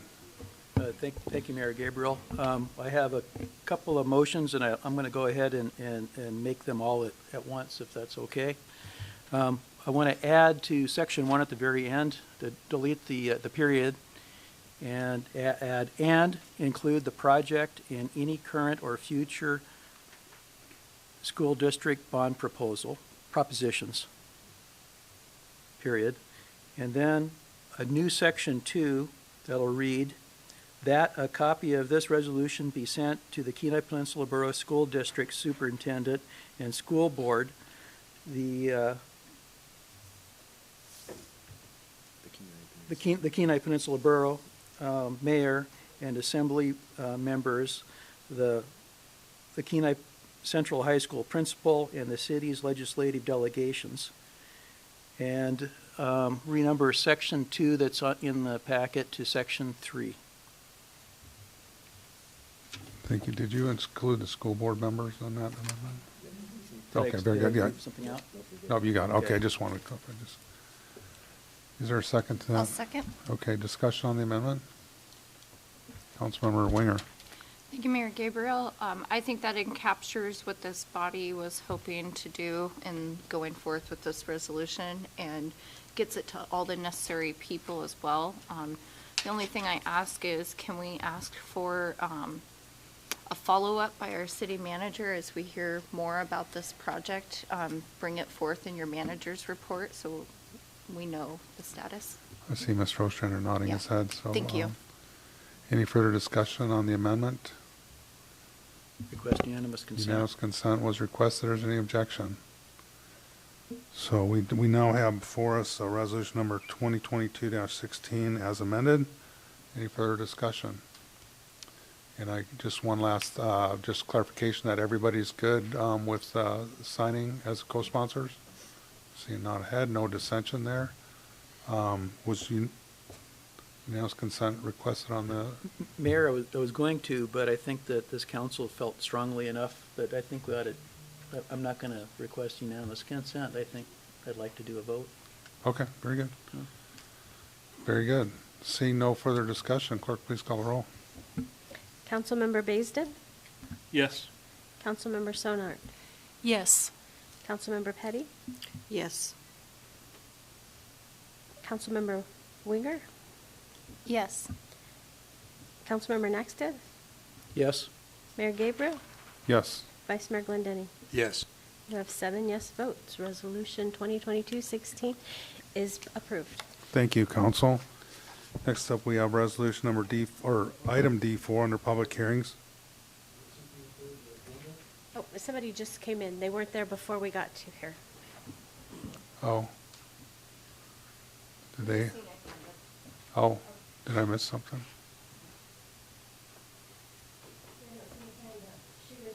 Coming into the meeting. Okay, very good. So council, we're now under public hearings, D4 resolution number 2022-17, requesting and supporting the Alaska Department of Transportation and Public Facilities provision of continuous lighting along the Kenai Spur Highway within the city of Kenai and the Sterling Highway Safety Corridor. Pleasure, council. Councilman Naxted. Thank you, Mayor. I move to adopt Resolution 2022-17. I'll second. Is there anybody from the general public that'd like to speak to resolution number 2022-17? Ms. Nelson.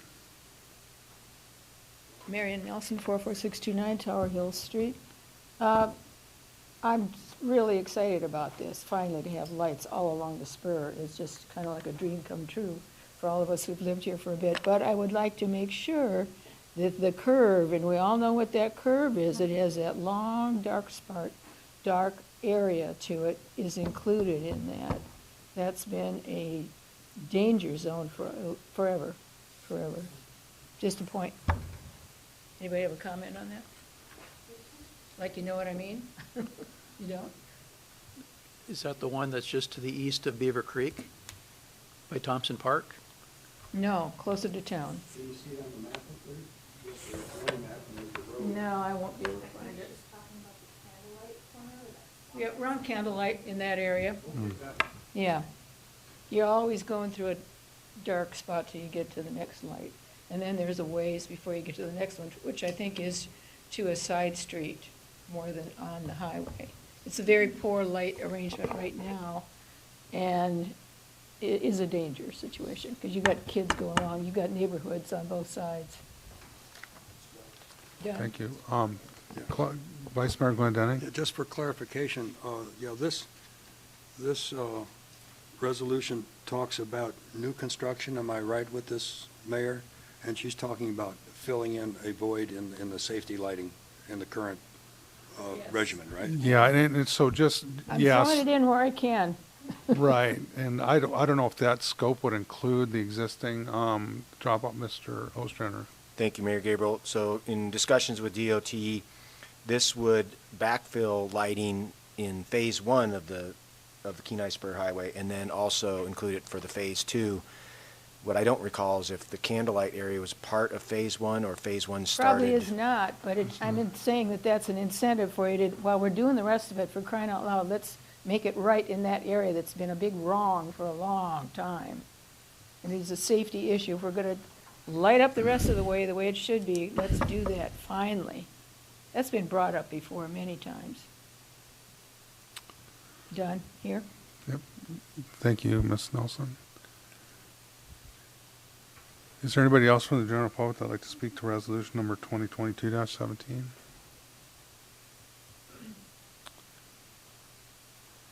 So we'll bring it back to council here, and I do remember, I said, just now that I'm retired, I can speak.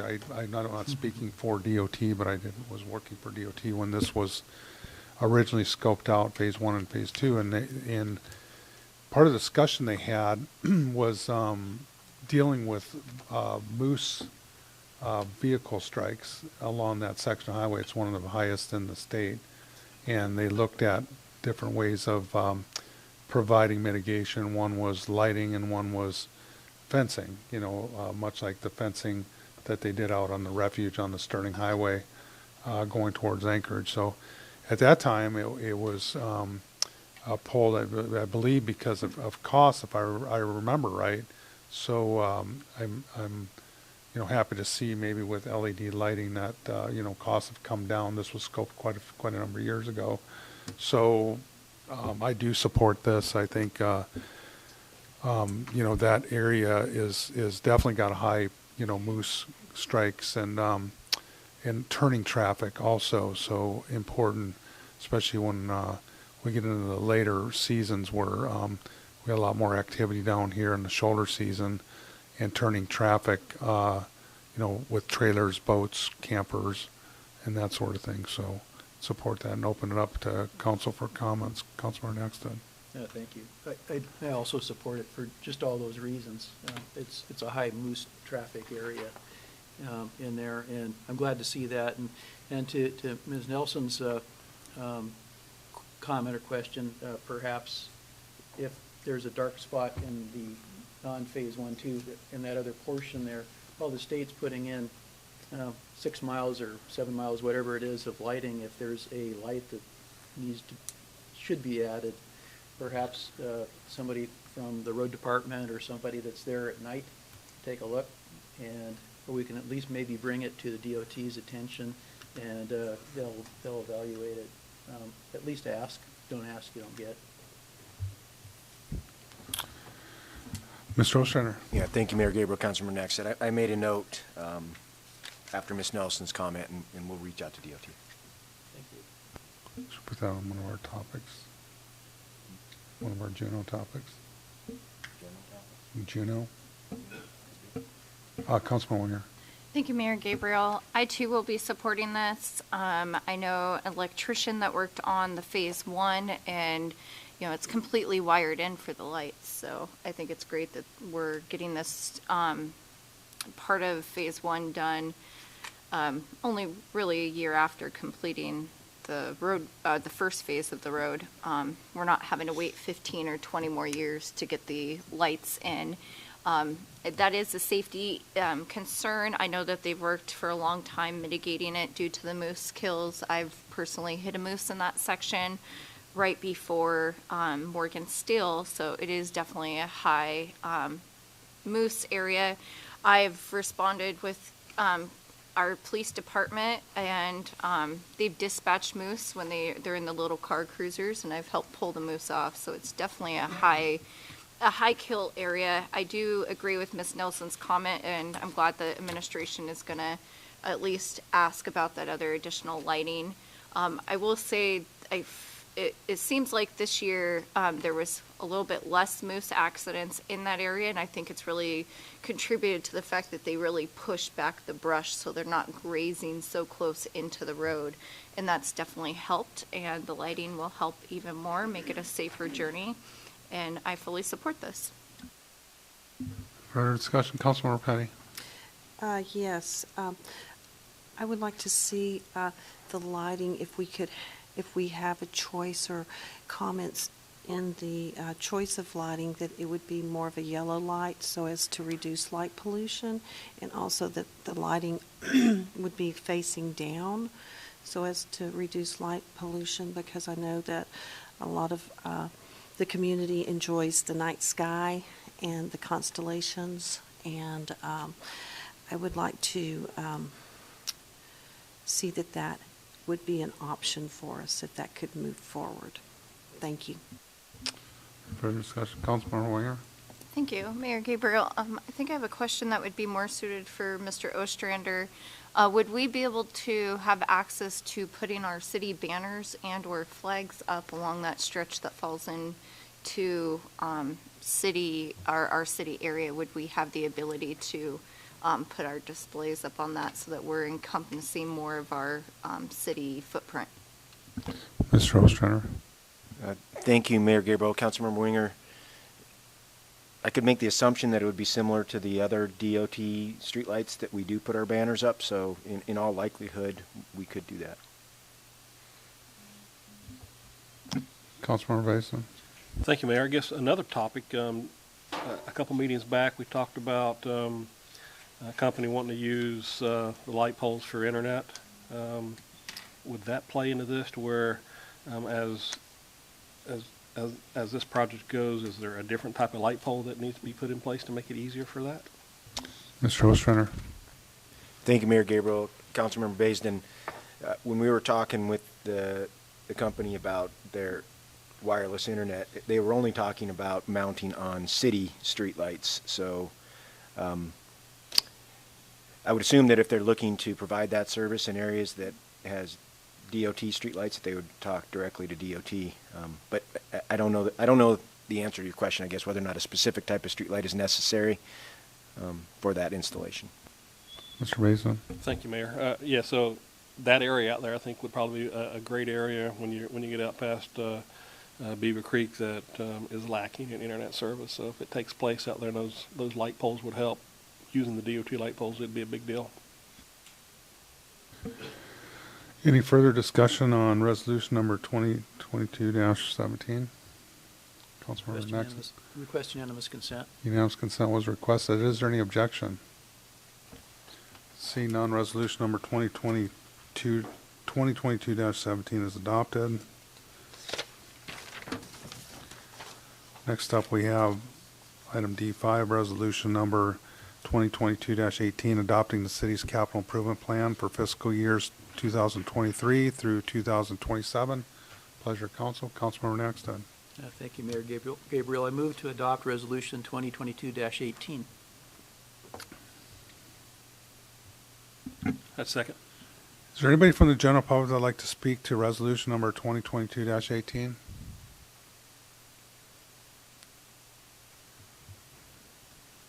Seeing none, we'll bring it back to council. Comments, deliberation. I would, just before we get going, I did give the city manager a heads up that I was going to ask him to just explain our number one capital, or under the general fund, capital improvement for the Bluff, just for clarification regarding how that's sort of laid out with the disbursements for each year. Mr. Ostrander? Yeah, thank you, Mayor Gabriel. So if you turn to page 15 of the capital plan,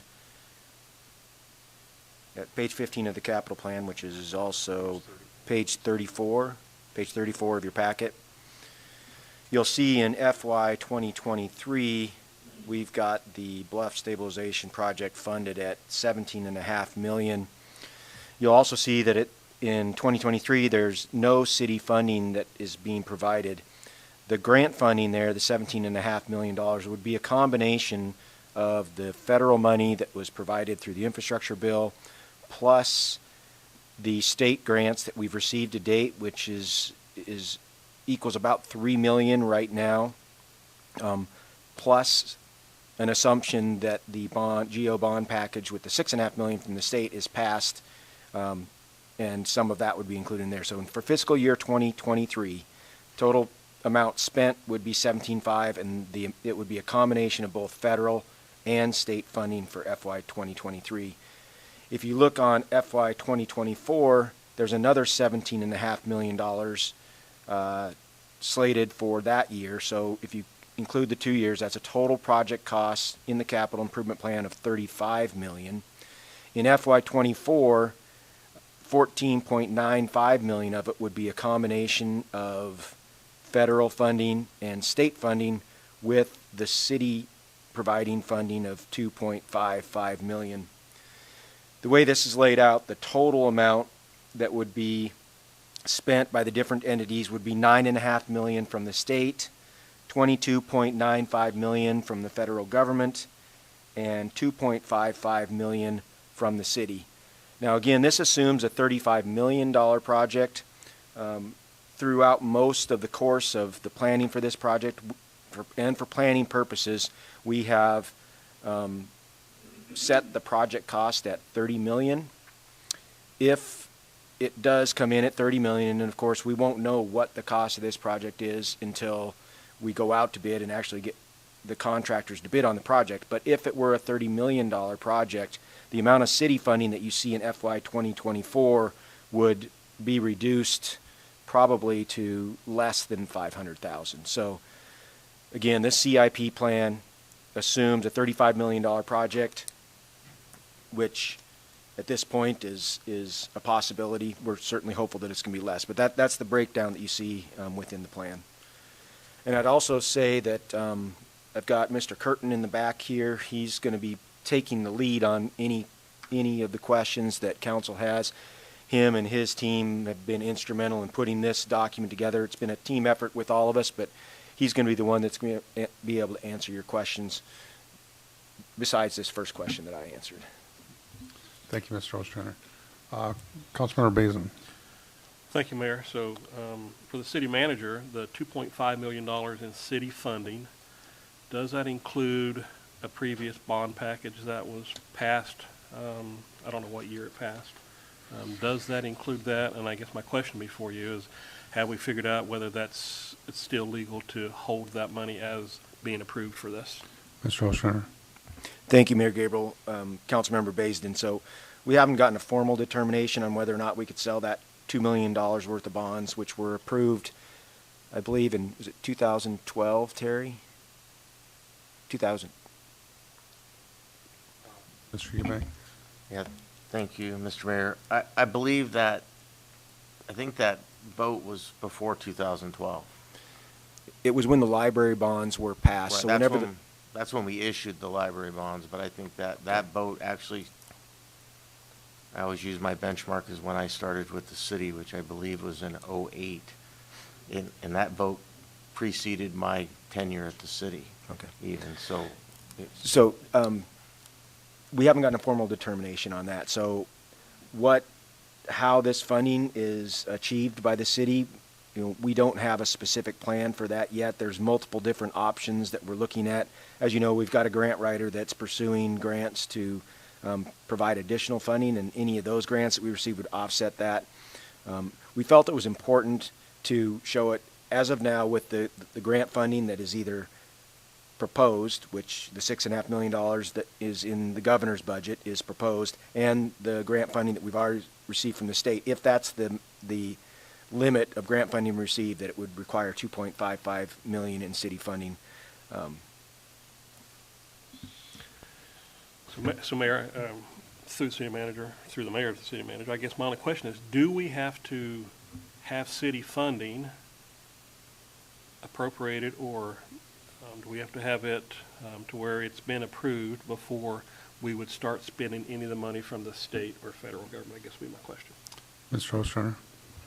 Thank you, Mayor Gabriel, Councilmember Baisden. So later this year, in approximately November, we're going to enter an agreement, project partnership agreement, a PPA with the Corps. And at that time, we need to make a commitment as a city that we have the funds available to fund this project. I had a meeting with the Corps on Monday of this week, and we discussed this at length. And the question that I had, it was actually Mr. Curtin and I, the question that we asked was, what exactly is the city committing to at that point? And we don't have a solid answer yet. Worst case scenario is that the city has to commit to fund the maximum amount that the federal government has provided in their match, which is approximately a $43 million project, which would be equivalent to local match of about 14 million. These are round numbers, but approximately 14 million, which is more than we have been planning for since the beginning. We don't have an answer from the Corps yet on that, but when we sign that PPA, we are going to have to sign some type of financial commitment that we are positioned to make the necessary commitment to the project. In other words, we will be able to fulfill our match. It's probably an appropriate time to say as well that in that discussion with the Corps, the message from the governor's office is that this project, along with much larger projects in both Nome and Barrow, the state does not want to see those local match that are required by those local municipalities fail, because this is a significant amount of money that's flowing into the state. I believe that it's almost 200 million total. Ours is a smaller portion of that. And so they want to make sure that the state provides the necessary support to make sure that municipalities can be successful in making that match. So there's still a lot of moving parts, and this is something that we're going to have to nail down. There's questions that need to be answered. But with the state's help and with the other mechanisms we have to raise funds, I'm confident that we can meet the match. And again, I think that in discussions with the Corps, this project likely is more in the 30 million range than the higher range that I just discussed. Thank you. Councilmember Petty? Yes, City Manager through the Mayor, the engineering study that's going on right now, the city is paying for that, and that's part of our match. We got approval from the Corps to do that. Is that correct? And what was the amount of that, sir? Mr. Ostrander?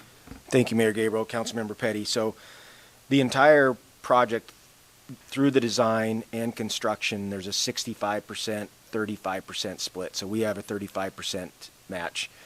When the federal government provided the $28 million in funding through the infrastructure bill, approximately 3 weeks later, they provided $650,000 to the Alaska District of the Corps to fund their portion of the design project. So while we are managing that design and paying for that design, Mr. Curtin is going to be issuing work-in-kind requests throughout that will provide for reimbursement of the 65% portion that the federal government is responsible for.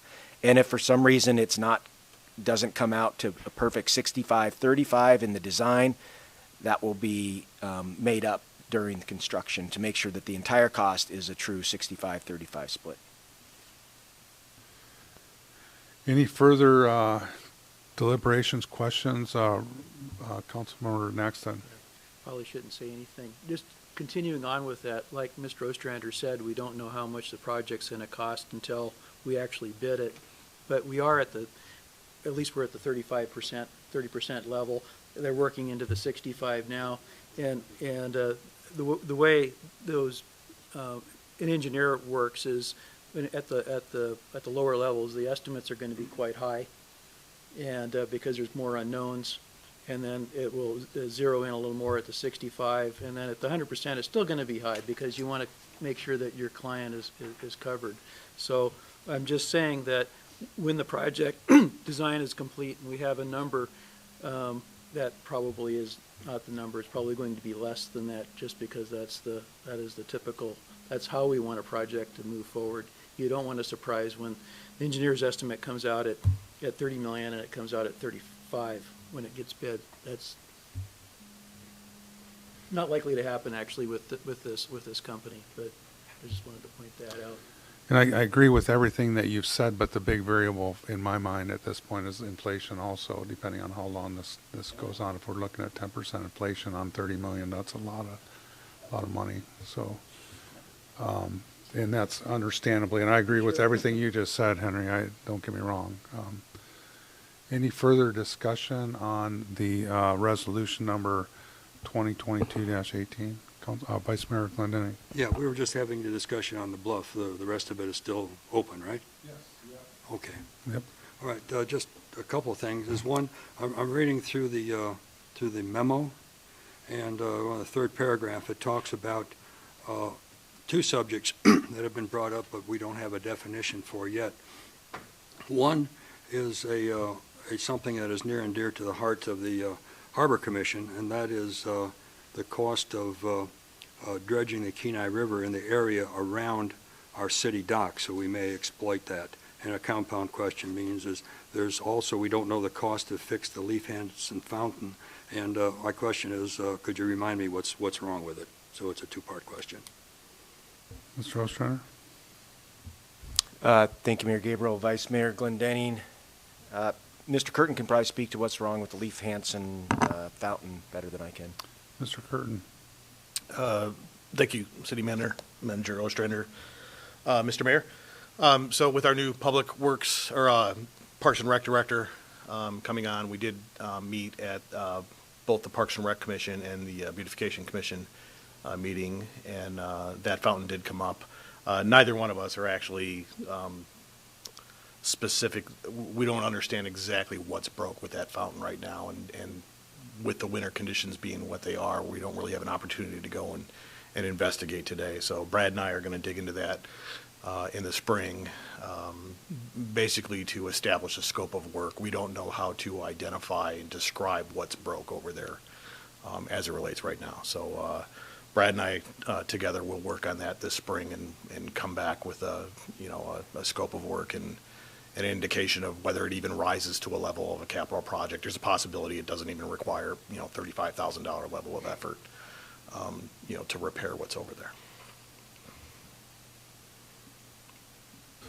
Thank you, Mr. Curtin. And the second. And the first part of the question, do we have it in our view to get a cost, scope of work for removing the mud from around our city dock? I understand that the same folks that are helping us with, the Corps of Engineers helping us with the bluff erosion, also would be in a position to take a look at our needs there for the city dock opening. Mr. Curtin to the City Manager. Vice Mayor Glendenning. So you are correct. So we're actually renewing. We have a 5-year permit that we use annually for doing the dredging we do at the end of the boat ramps. That's actually getting set to expire, and we are renewing that through our normal, course of work and our normal process. I have had conversations with the Corps of Engineers, and we're still at a point where we need to establish, essentially a federal need to expand on dredging within the river. So when we had our Harbor Commission meeting, a few of the things that came up were, where the actual dock is located right now is, in the condition of the river, if it's truly appropriate from a state level to do that at that particular location, or possibly a different location in the future, possibly even outside of the river. So you and I have chatted, in the past about, perhaps a small boat harbor or something like that might be a more appropriate, venue to do that. But the funding is really not going to be available until we have a defined, established need that there's a benefit to not only ourselves, but multiple organizations and things like that. It's a process. I have had some conversations with the Corps, and we're going to continue on it. But I'll be real honest with you. I don't see it being a fast. I think this is it's going to be involved, and it's going to take some time to turn this into something similar to like what you see at Ninilchik Harbor, for example, or Homer. So. Okay, well, thank you for your constant attention on that. Yeah, there is, the harbor, our city dock was more available. We were able to use it, we were able to exploit it, we were able to monetize the asset that it represents. And so if we would please continue on that and just find out what standard we have to meet. The Ninilchik, they have a small little harbor, we have a big one. Certainly we can follow that pattern. Homer, they have similar needs, and then some of the fishing towns out in western Alaska. So I'm sure there's a model we can follow. But anyway, thank you for your answer on that.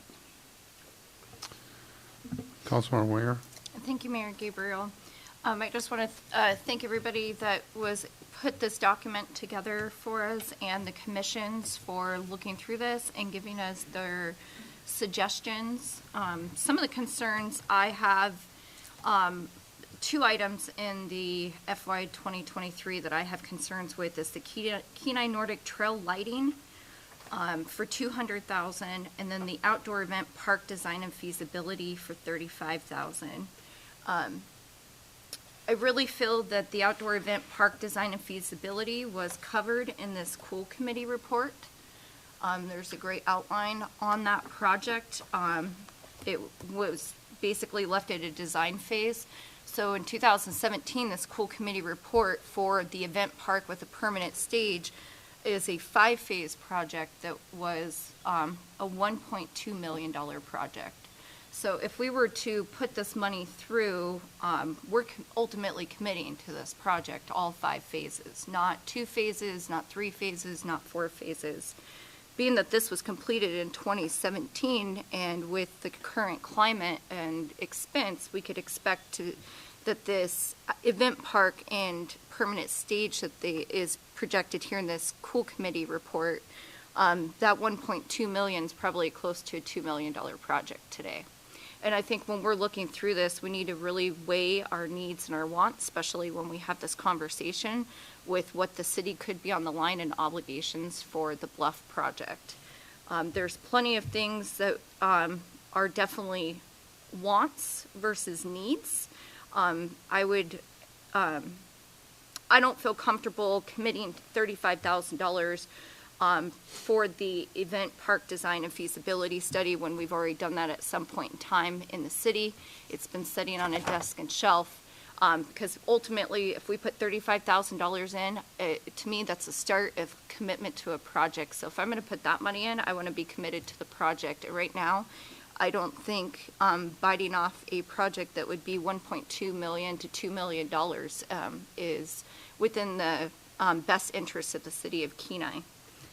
So when the time's appropriate, I would like to make an amendment. Further discussion on resolution number 2022-18? Councilmember Petty. I had a question about FY 2024 and the police and fire mobile radios, and that's over here on page 16. And I was thinking that recently that we got grants and we replaced all those radios. Have I been mistaken, Mr. Ostrander, through the mayor? Mr. Ostrander. Thank you, Mayor Gabriel. Councilmember Petty. I happen to have a person in the back of the room that can answer that much better than I can, Mr. Ross. Chief Ross. Councilperson Petty, through the mayor, we have replaced a lot of radios the last few years. That would finish the project. So we've not replaced all the mobiles, we've replaced all the portables, and we're in the midst of finishing the dispatch radios, but that's still what's needed for the mobiles. I will say we have a grant application out for that, actually 2 of them, so I'm still hoping in the next year or so before that part of the capital project for the city comes through that we still get grant funding for that. Thank you. Any Vice Mayor Glendenning? Yeah, thank you, Mayor Gabriel. Yes, at the appropriate time, I would move that the Kenai Nordic Trail and Lighting Project be moved from fiscal year 23 to fiscal year 24. That will allow us to, one, just consider the practical application that the Congress just passed a resolution amendment, maybe even a legislation stating that daylight savings time should be a permanent fixture of our society. That would add another hour of daylight to the Nordic Trail, and perhaps the lighting might not be necessary. Also, if it involves grant writing, perhaps if we just delayed this design and construction of this Nordic Trail for another year, that would give our grant writer perhaps a little more slack to find grant money and devote his time to appropriate grants that we are asking for.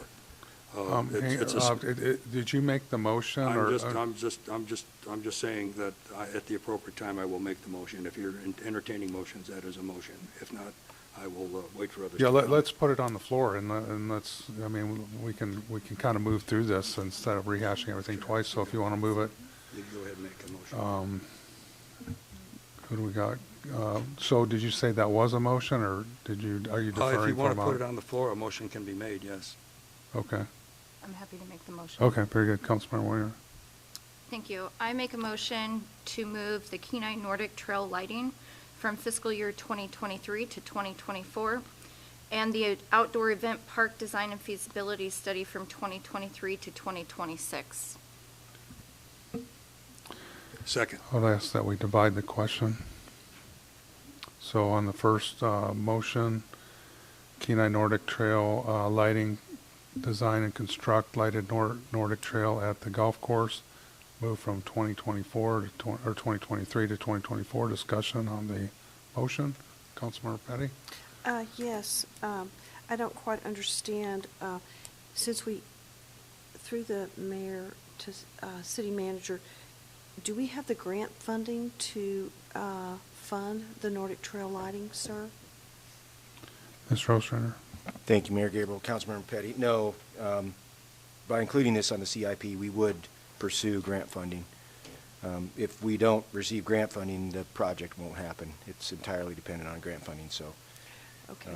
So I would not be in support of that because I would like to see grant funding be pursued so that we could move forward sooner than later.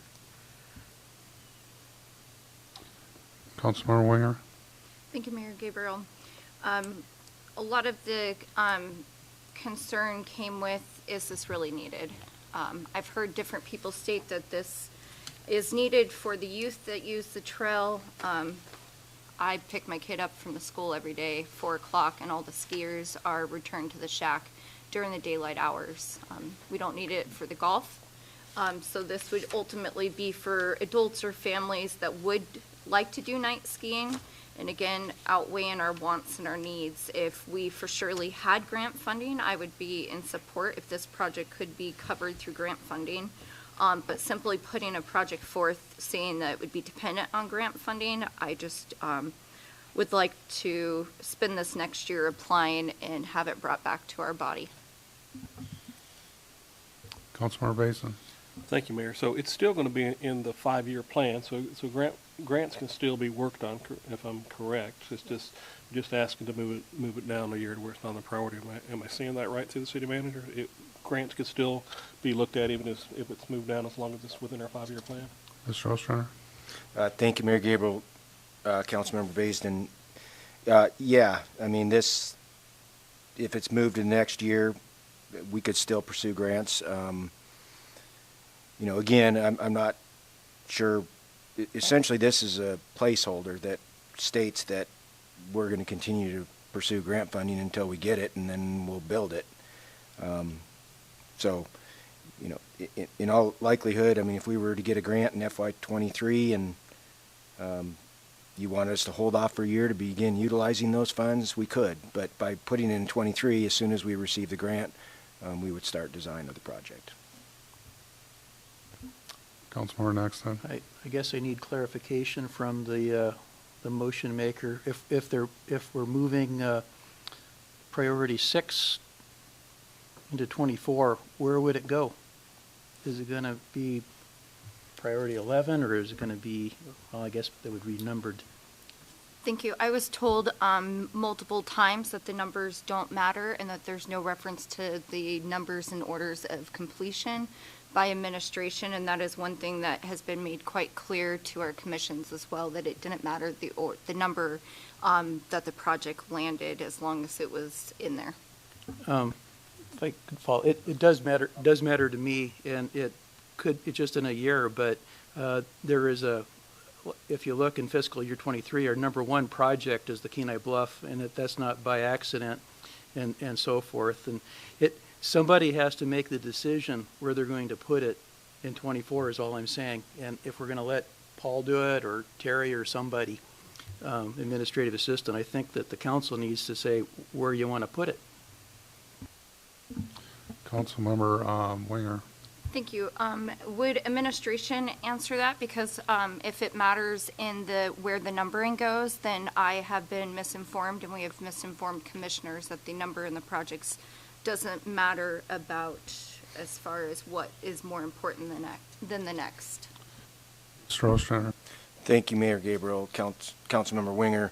Yeah, those are simply identifiers for the projects. You know, the way that the CIP is intended to be executed is that in 2023, the money necessary would be appropriated, and then all of those would be turned into capital projects, and all would be pursued in that fiscal year. So that there is no priority order in the CIP currently. Vice Mayor Glendenning. Yeah, thank you, Mayor Gabriel. Yeah, I noticed as we identified through the years the projects, they're just sequentially numbered. 23 happens to have a number 1, 24 leads off with a number 11. You go to 27, you're at a number 30, so on. So there is no real benefit to having a valence attached to a number for a project within a certain fiscal year. Thank you. Councilmember Sonart. Thank you, Mayor. So, question, if the Nordic Trail Lighting were to stay on the 2023 list and the grant funding for it did not come through, would that project be dropped, or would it simply be shuffled off to 2024 in hopes that you'd have another year to secure grant funding? Mr. Ostrander. Thank you, Mayor Gabriel, Councilmember Sonart. So the intent, if grant funding wasn't secured in 23, we would propose to move it to 24. Councilmember Naxton. Okay.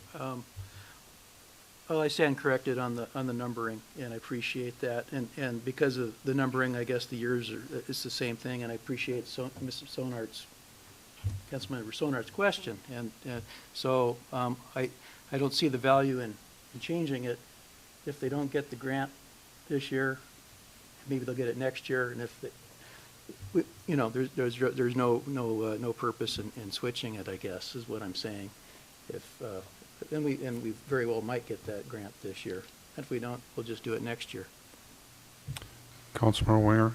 Thank you, Mayor Gabriel. I think a lot of times we hear comments that this isn't fiscally conservative for our community or our taxpayers. And again, we have to ask our taxpayers, do they want to be funding a ski lighting trail?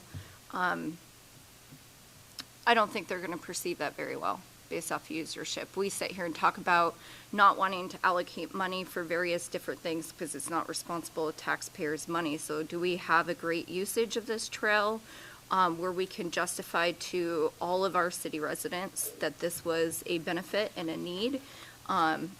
Or is this just a want that we're funding because we're at this crossroad of funding needs versus wants? And this is a great want, but is it a need? And we always go back to the taxpayer's dollar, and is this where they want to put those dollars?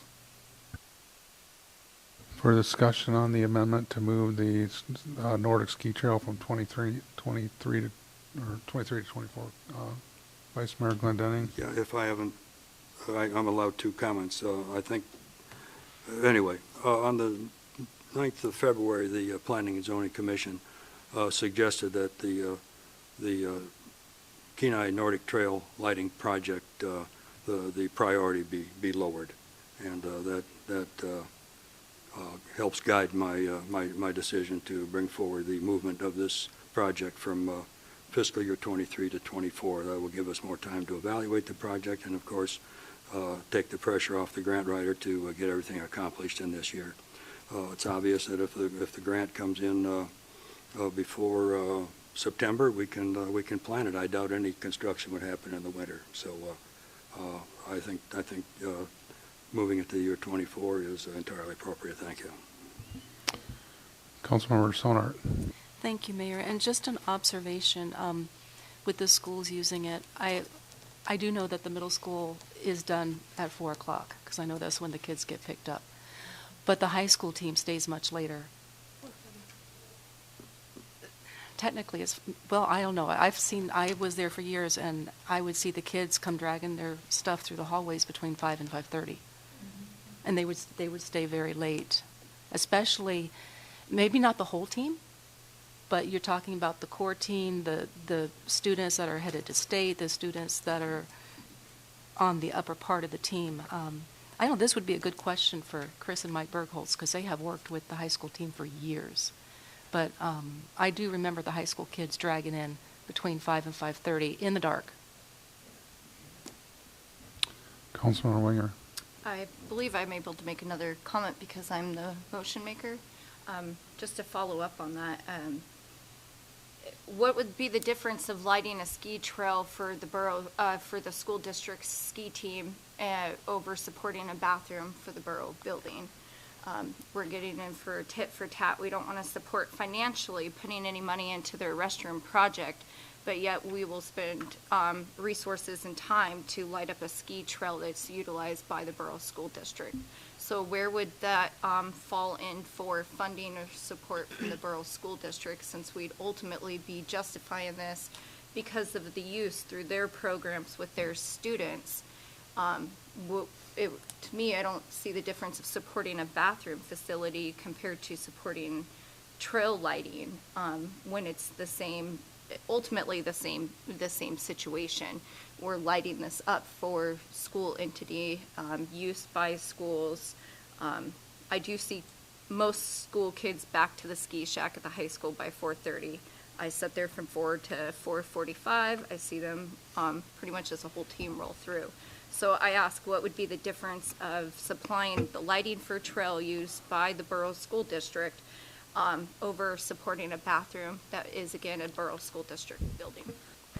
And I don't speak for council, obviously, but I think my perception of that would be is that it's our facility, just like we built the multi-use center over there, so we're responsible for changing the bulbs, and we're responsible for that facility itself because we did finance it on our property. So I guess if you were asking, that's my opinion of what that difference would be. Councilmember Petty. Yes. Also, I believe this would be the first lighted Nordic track in the borough. And having something that would be the first in our community would bring our neighbors over here to our neck of the woods to have a very wonderful quality opportunity for outdoor exercise and races and practice that would be utilized with multiple user groups from different parts of the community. And I know that Saltechi Trail ski area over there is very well utilized. And I think that this would be a great complement to our community. It would be a first in the area, and it is would be grant funded versus monies coming from the general fund, and it would be on our city property, and I would be in support of sooner than later. Thank you. Any further discussion on the Nordic Trail motion to move from 2023 to 2024? Seeing none, clerk, please call the roll. Councilmember Sonart? Can I clarify? A yes Yeah. vote would move the Nordic trail lighting to 2024 priority. A no vote would leave it at 2023. Correct. No. Councilmember Petty? No. Councilmember Winger? Yes. Councilmember Naxted? No? Mayor Gabriel? No. Councilmember Baisden? Yes. Vice Mayor Glendenning? Yes. You have 3 yes votes and 4 no votes. And so that brings us to the second part of that motion, which was to move the outdoor event park design feasibility from 2023 to 2026. Further discussion, Councilmember Sonart. So if a design has already been done and it's already been paid for and we have it in this document here, why does it need to be moved to 2026? Can it simply be dropped? Actually, there was no design involved with that. There was a recommend, and I was intimately familiar because I chaired that committee. If you've read the document, that there was suggested design features and elements, but there was not an actual design of the stage or the vendor areas and utilities to the property. So that's what this $35,000 recommendation would be for the for that design. Councilmember Winger. Thank you, Mayor Gabriel. How it's wrote here is design and feasibility, and this is a feasibility report about the same thing. So maybe they meant to bring it forth as an outdoor event park design and If you not look feasibility. in the description, it says provide engineered drawings to construct an event park. That's what the $35,000 is intended for. I guess, again, it's the word feasibility. Maybe they meant to leave it outdoor event park design, but adding in feasibility when we've had a feasibility report, it says right here, feasibility report on the pool committee. So maybe it's a difference in wording and it shouldn't have contained feasibility. However, $35,000 to start an engineered drawing to a project that we know is going to cost through this feasibility report that we have paid for would be through this report 1.2 with the inflations that we've seen in 5 years. That 1.2 million could really catch us on the hook for 2 million. So why would we continue to fund a design of a project that we're committing and saying that we want to go through with this 5-phase project at $1.2 million? And when we're in the crosshairs of funding our rec center, we're funding roads, we're funding the bluff stabilization project. I think taking care of our needs and not necessarily our wants. Once we put $35,000 in, that's $35,000 into this project. If we decide to go forward and actually allocate any money to it, will be the next part of it. I would hate to waste $35,000 on a project that's $1.2 million plus dollars. I don't think that should be within our hindsight right now, which is why this project, we chose to drop it down the list. Maybe in a few more years, we'll be at a point where we can do the design process of this. However, biting off another $1 million or $2 million project in the city of Kenai, as much as I would personally love to see this, it's going to come to a financial constraint of the people of the city of Kenai. So I guess my question that I get asked quite a bit is, do I want this $1 million event stage, or would I rather have roads with no potholes? Would I rather uphold our other infrastructure needs? And to me, I would rather uphold our other infrastructure needs that we see coming forth. Administration has talked about a sales tax increase or property tax increase to pay for our existing infrastructure need now. So looking at the fact that we will have some burdens when it comes to our budget in the upcoming years, I think we should tread really carefully on the projects we start committing to that are large-scale million-dollar projects. And just again, for clarification, that those were estimates that were put together by the committee. They're not an engineered estimates. I mean, it's not an engineered estimates, which you would get when you get engineered drawings as an actual engineered estimate for the project, just for clarification. Yes, I get that in clarification. That's an estimate, and that estimate could be far higher when the engineers come back. So if this was projected at 1.2, when it comes back from the engineers, it could be substantially higher. It just gave us a ballpark of what to expect. Again, And again, that's a $1 million project. Depending on the design of the stage, which is the major component, it depends. It could be lower even, depending on what the design of the stage is. Councilmember Naxton. Thank you. Yeah, you do a design, so you get a cost estimate. The building that I see, the picture of, which I presume is the concept, doesn't look like a $1 million or $2 million job. So I have two questions: do we, down the road, do you have an idea what that might cost, if that's the building? Number two, I don't know that I saw in our next few years where we were actually going to construct something. We're just designing it now, and it hasn't been added into our project list from what I can tell. Is that correct also? Mr. Ostrander. Thank you, Mayor Gabriel. Councilmember Nax said, yeah, so there's nothing in the plan about construction. This is just for design, primarily to define a scope for what would be a phased project, as Councilmember Winger said.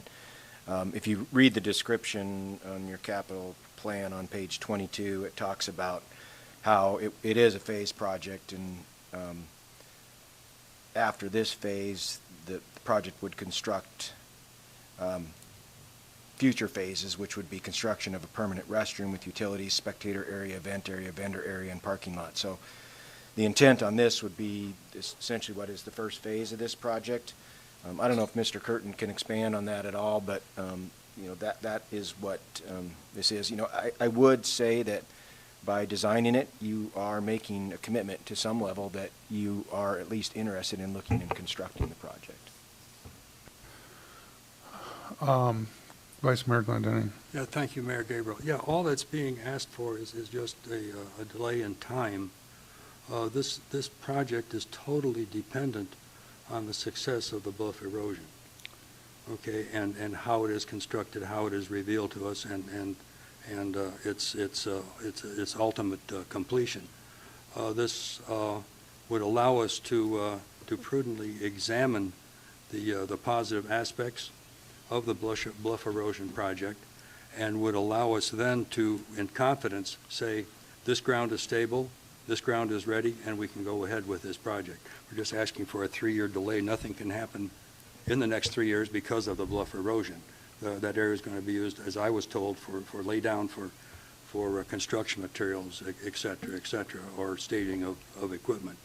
So I think it's we're not saying don't do it, just hold off for 3 years, and we will have a better view on actually what our needs are for this project. Thank you. Yeah, and that's where I was going to go with my comment, was that I do understand. I think there was a resignation to that would be, since that area would more than likely be used as staging and laydown for the bluff erosion, that this project would fall in behind that. I personally don't have an objection to delaying that. I would like to not delay it till 2026, but possibly looking at 2023 or 24 rather. If we start construction with the bluff erosion, assuming a pretty optimistic trajectory for that project, where we start in 23 and go to 24, it's a 2-year project, then we can fall in on 24 with the design, and then move into construction with the project, with this outdoor. Again, this doesn't prevent you from moving it again in a year or two, you know, to add another year. But I think it just sort of keeps it on the radar a little bit sooner if everything falls into place. That's my idea on this whole thing. So no objection to delaying it, but possibly, but not that far out. Vice Mayor Glendenning. Yeah, thank you. So your point's well taken, and we can move it to, what I'm saying is you're suggesting move it to 24. Then we will know what the drawings look like for the bluff erosion. We will have some more. Second. A motion that we could amend the motion. No, I'm trying to make sure I understand Mayor Gabriel's comments, and I'm trying to agree with him, and I think I am. Someone could make a motion to amend that,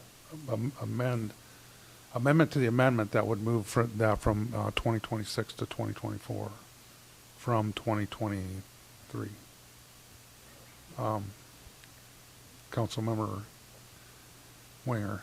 Thank you, Mayor Gabriel. I'd like to make an amendment to the amendment and move it to the 2024 fiscal year instead of 2026. Very good. Is there a second? Second. Okay. Any discussion on Request the? unanimous consent. Thank you. Unanimous consent was requested to, for the amendment to the amendment. Is there any objection? Seeing none, that is approved. Do we have to vote on the original amendment then? Since it amended that? Yes, so the secondary amendment to the outdoor park from 2023 to 26 just passed, so now we need to vote on the second part of the original amendment, which would be to move the outdoor park from 2023 to 2024. I thought that's what we just did. No, that motion was to change 2026 to 2024, so that was a secondary amendment. Oh. The original motion was to 2026. Okay. So, any discussion on the original amendment, motion? Seeing none, clerk, please call the roll. So for clarification, a yes vote would take the outdoor park from 2023 to 2024. A no vote would leave it at 2023. Councilmember Petty. Yes. Councilmember Winger. Yes. Councilmember Naxted. Yes. Mayor Gabriel. Yes. Councilmember Baisden. Yes. Vice Mayor Glendenning. Yes. Councilmember Sonart. Yes. You have 7 yes votes. So now we have resolution number 2022-18 as amended before us. Any further discussion? Councilmember Baisden. Thank you, Mayor. So I guess just on the topic of capital projects and approving the 5-year plan, specifically dealing with FY23, which we're going to be going into the budget. I would like to see the budget before I give approval to this year. I still have not seen the numbers. So when I do capital projects, a lot of times capital projects is the place that we go to move things to help with budgets. And without seeing those other numbers, I guess my question is, it seems like this is before the cart before the horse. I want to see the budget before I approve this plan. Am I looking at this correctly? Is anybody else concerned about that?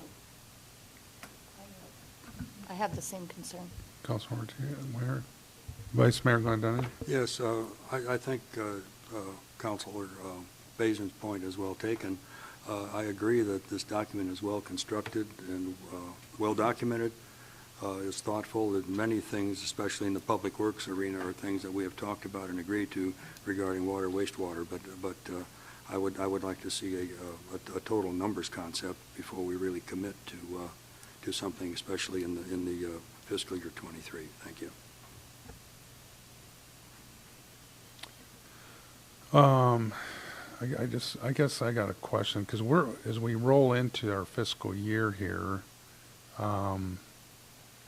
you know, one of the things that I want to make sure we're clear on is that especially with the GO bonding for the bluff stabilization, is that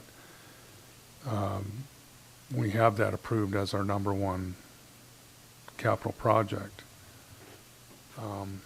Does that, I guess my question to the administration, would that fall off or affect that if it wasn't officially acted on. Mr. Ostrander? Thank you, Mayor Gabriel. So right now, the latest effective capital plan that we're operating on is the 2022 to 2026 plan adopted by council. So that still has the Bluff project as the #1 priority for this fiscal year. So it wouldn't impact that #1 priority at all.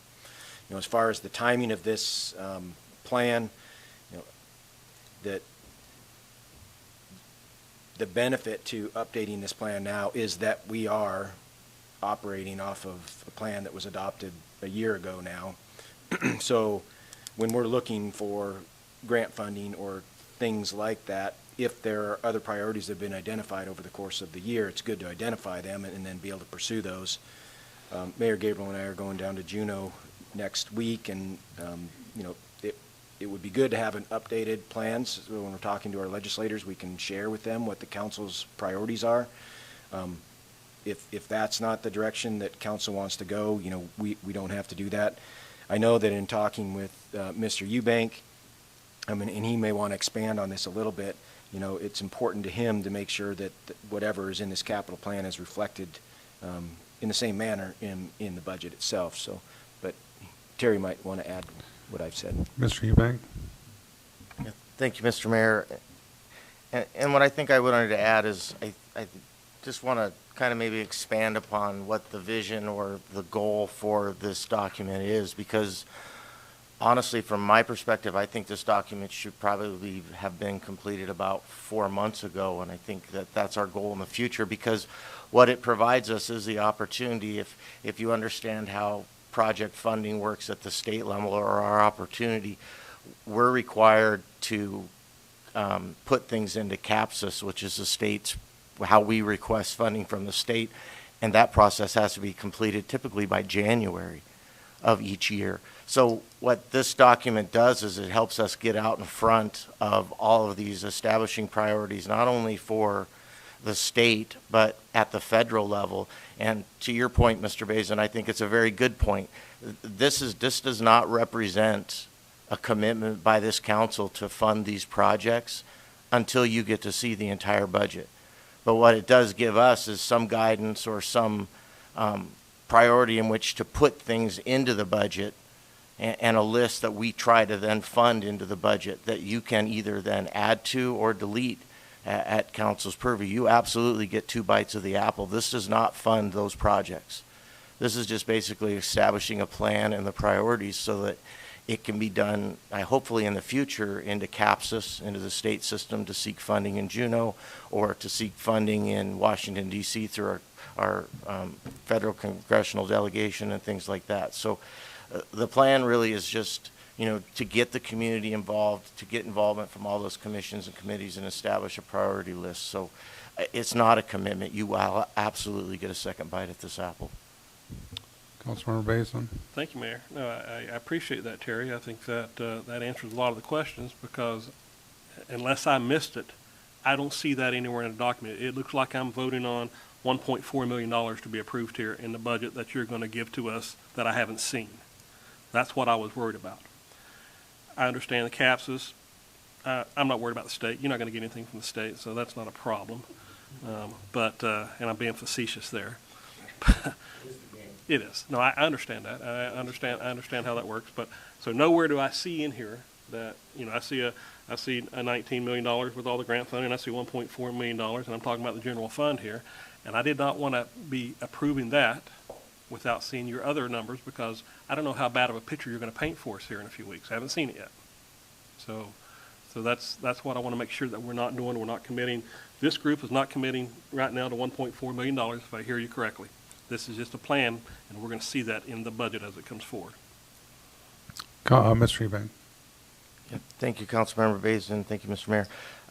That's absolutely correct. And, you know, we can't appropriate funds by a resolution. I will draw that distinction here, too. This is a resolution, when the appropriation always takes place by an ordinance. But, you know, this is just, you know, part of the planning process in developing the budget, and it gives us a goal for what to try to include capital-wise. Again, council has the discretion to reduce that list, change that list, add new items to that list, do whatever it wants when it comes time for the appropriation of the budget, because that is your power. is the appropriation. Thank you.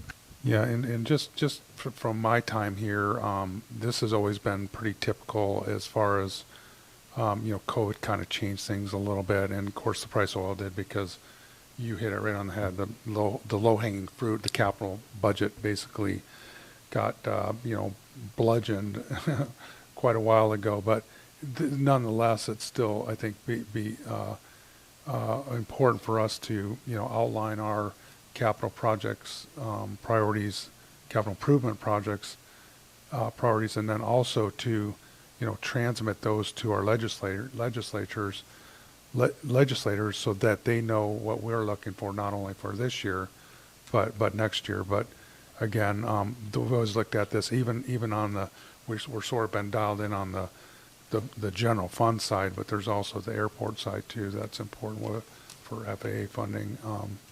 And important that that's something that the FAA has something that they can look at for this year, but for 3, 4, 5 years down the road. So anyway, just going to expand a little bit on what Terry was talking about. Vice Mayor Glendenning. Yeah, just in a nutshell, this resolution informs our budget, and so it's a process, and this is a leading step, and it will be revealed in the budget, and I'm satisfied with that explanation. Thank you. Thank you. Any further discussion on resolution number 2022-18 as amended? Seeing none, clerk, please call the roll. Councilmember Winger? Yes. Councilmember Naxted? Yes. Mayor Gabriel? Yes. Vice Mayor Glendenning? Yes. Councilmember Baisden? Yes. Councilmember Sonart? Yes. Councilmember Petty? Yes. Resolution 7 yes votes. Resolution 2022-18 is approved. Thank you, Madam Clerk. Next up, we got resolution number 2022-19, approving the vacation of 20-foot street easements adjoining the south boundary and the northwest boundary of Lot 1, Toyon subdivision, is granted by Plat K-1592 and is located within the southeast quarter of Section 6, Township 5 North, Range 11 West, Seward Meridian, Alaska, determining the easement is not needed for a public purpose. Pleasure, Council. Councilmember Naxton. Thank you, Mayor. I move to adopt Resolution 2022-19, request unanimous consent. I'll second that. Is there anybody from the general public that'd like to speak to resolution number 2022-19? Seeing or hearing none, we'll bring it back to council. Unanimous consent was requested. Is there any objection? Seeing none, resolution number 2022-19 is adopted. How are we doing, council? Anybody need a break? Are we good? Okay, let's take about a 7-minute at ease here.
Let's go back on the record here. Council, we're now on, let's see, where are we? Oh, item G. Item G, 5, action approval issuing a letter of support for Senate Bill number 166, general obligation bonds. Pleasure, Council. Councilmember Naxton. Thank you. Thank you, Mayor. I move that we issue a letter in support of Senate Bill number 166. I'll second that. Mr. Oshner. Thank you, Mayor Gabriel. I also want to inform council there's a sister bill in the House that I'd also like to send a letter. That is House Bill 285, and I believe the clerk's office has already prepared that. It's identical to this letter, other than it replaces everywhere this mentions Senate Bill 166 with House Bill 285. So I don't know if that requires an amendment to that motion or not. For the record, yes, it would be great if we could have an amendment to issue a letter of support for Senate Bill number 166 and House Bill 285. Yes. Mr. Naxton, I'd like to amend your motion. Question, would that be two letters, or would it, we just, okay, I amend it to include House Bill 285 also. Second. We'd be signing those same way. Yes. I'll second. Very good. Thank you for that. Discussion from Mr. Ostrander. Do you want to give us a little overview here? Yeah, thank you, Mayor Gabriel. This letter actually, the idea behind this letter came with a discussion with Bert Cottle, who is former mayor of Wasilla and is also helping the Dunleavy administration in getting out the word about this GO bond that was a part of his budget. He suggested that either a resolution or a letter from the city council would be a good way of showing the city's support for the GO bond. In addition to that, one of the main things that the mayor and I will be talking to our legislative delegation and others about when we're down in Juneau next week will be this GO bond, and having this letter signed by all of council would show the broad support from the council for the passage of this GO bond. Thank you. Discussion from council? Request unanimous consent. Thank you. Unanimous consent was requested. Is there any objection? Councilmember Petty? Yeah, I would wholeheartedly support this with the interest rates being so low, and with all the projects that are out there that are needing some funding. This bond would be very valuable to all the communities in the state, and so I'm thankful that this has come to us to be approved, and that all of our signatures will be on it. So thank you for getting that put together. Yeah, and on that point, the clerk just asked me to remind everybody before they leave tonight, if this passes along with our other Canada Central High School resolution, that we make sure we get those all signed. So any further discussion? Unanimous consent was requested. Is there any objection? Seeing that, motion passes. Thank you for that. Next, we move to commission committee reports. Council on Aging. No report. Next meeting is April 14th. Thank you. Airport Commission. Thank you, Mayor. Nothing to report. Next meeting is sometime in April. April 14th. Thank you. Harbor Commission. Yes, there's no report at this time, sir, and our next meeting is April the 11th. Thank you. Parks and Recreation Commission. No report. Next meeting is scheduled for the 7th of April. Thank you. Planning and Zoning Commission.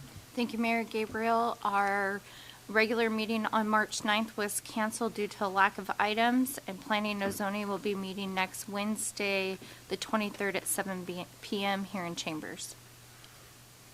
Thank you. Beautification Committee. No report. Our next meeting is May 10th. Thank you. Mini Grant Steering Committee, there is no report. Under report of the mayor, I do have a few things.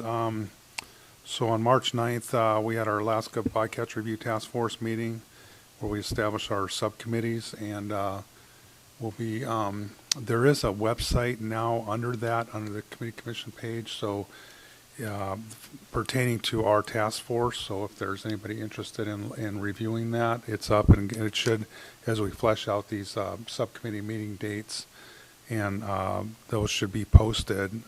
It's starting to flesh out a lot more. We're starting to get into sort of the meat of the issue here moving forward. That same day, shortly after that, there was AML had put out a invite for an EV discussion, electric vehicle discussion. That was there was a Alaska Energy Authority was there representing some of the things that they're looking at, and it wasn't a very long meeting. It was only like 20 minutes, 25 minutes, but the idea behind it was them to give us a real quick review of where the current administration is going. There's a lot of money that's being sort of pushed out very quickly for infrastructure for EVs, electric vehicles, and they sort of outlined some of the grant opportunities there and how that'll flesh out. I think it's a $15 million maximum grant per municipality. But one of the things they're doing is they're looking for private partnerships also, obviously, because when you look at, I think one of the requirements, they want to have charging stations every 50 miles.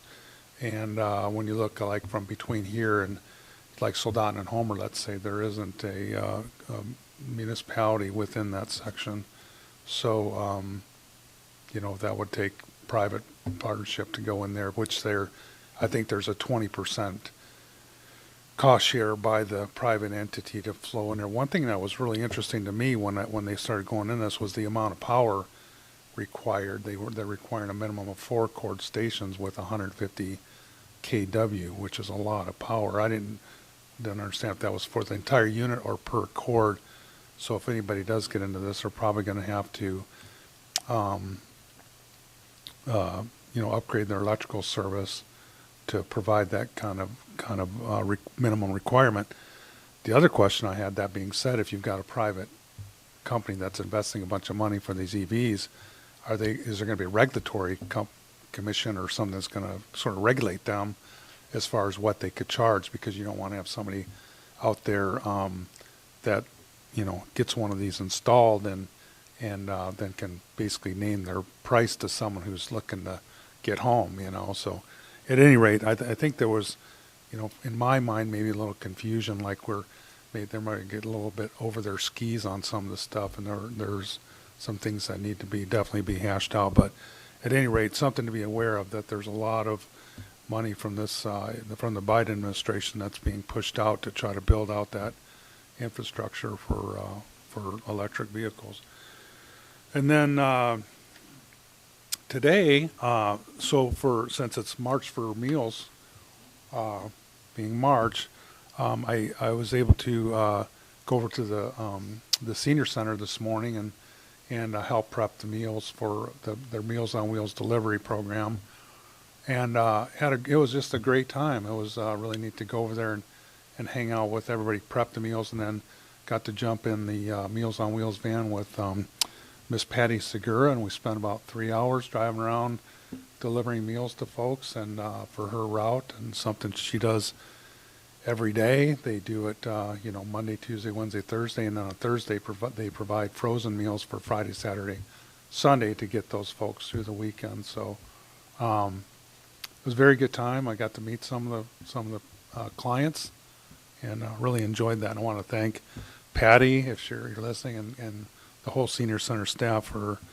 welcoming me over there and for that. So as Paul mentioned, and again, since we won't have another meeting to the next Friday, again, reminder that the pie auction going on over at the senior center. So if you want to donate a pie, I think they need them there by, 4 o'clock that day, the day of the auction.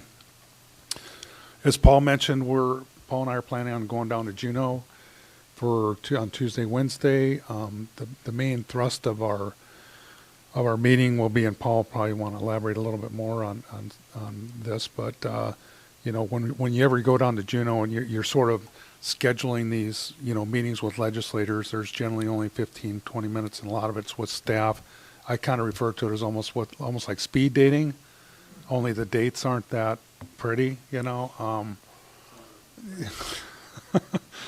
And so you got about, what I guess the point is you need to sort of focus on a couple things that you want to highlight, as far as what your needs are. And so the sort of dialing on that $6.5 million with the GEO bond, I think will be one of our goals, because the way I understand it, the legislature will have to pass it to get it on the ballot.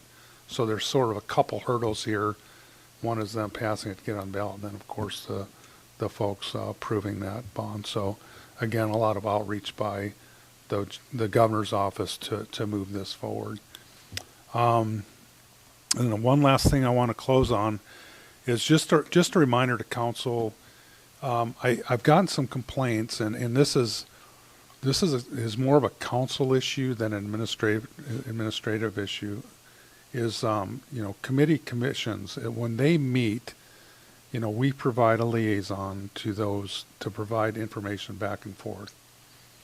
And I know when I served on committee and commission as that liaison, and I sort of give this overview every time we do our organizational meeting, and we do appoint these liaisons. Is the role there is to simply provide information between the two bodies, our body and what it's planning, zoning, harbor, airport, whatever. The idea is to not try to interject or insert yourself into their deliberation. They're advisory to council, and it doesn't make sense for us to have them advisory, but direct their conclusion or end game of where we're going. And they do, whether you realize it or not, those commission members do look to, if you even saying something off the cuff can steer them in a certain direction, maybe that they shouldn't go in. So, our policy actually and this goes for people even at not only the liaisons, but people attending those meetings, that we even actually discourage council members from attending those meetings for that purpose of not influencing their decision, which is advisory to us. There's times that you may have legislation that goes in front of one of those commissions. I've had that happen in front of planning and zoning. It was my own legislation that I went there to present on as a council member, not as representing the body, to answer questions that they may have, whether they approved it or denied it. So again, what I want to do is just say that it's important for us that we not insert ourselves and make them feel like they're, and there's been, and I'm not, and we can go into executive session on a different later meeting. I'm not opposed to that, to sort of flesh out this even further, but there's been some commission meetings where staff has felt uncomfortable, and that's not a good thing. When I hear that our commission committees are uncomfortable by kind of some of the stuff that's going on by our council members, that's not what they're designed. That's not what they're set up for. It's not just been one person and one commission. So, if it goes on, I'll probably ask that it go on as an executive session, or we can have an open session. It doesn't matter to me, but I think it's important that we don't, influence their work product.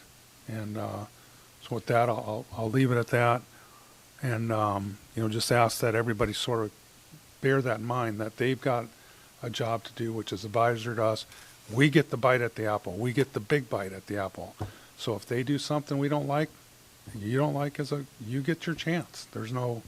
But that's part of the process. So, and with that, I'll just leave it at that and ask that we, keep that in mind. And with that, we'll move to administration report. City Manager, Mr. Ostrander. Mayor, circling back to the senior center. Yes. In your visit over there, did you get the feeling that things were starting to get back to normal routine Yes. pre-COVID? The spirit, the involvement of the people, the attendance and all of that.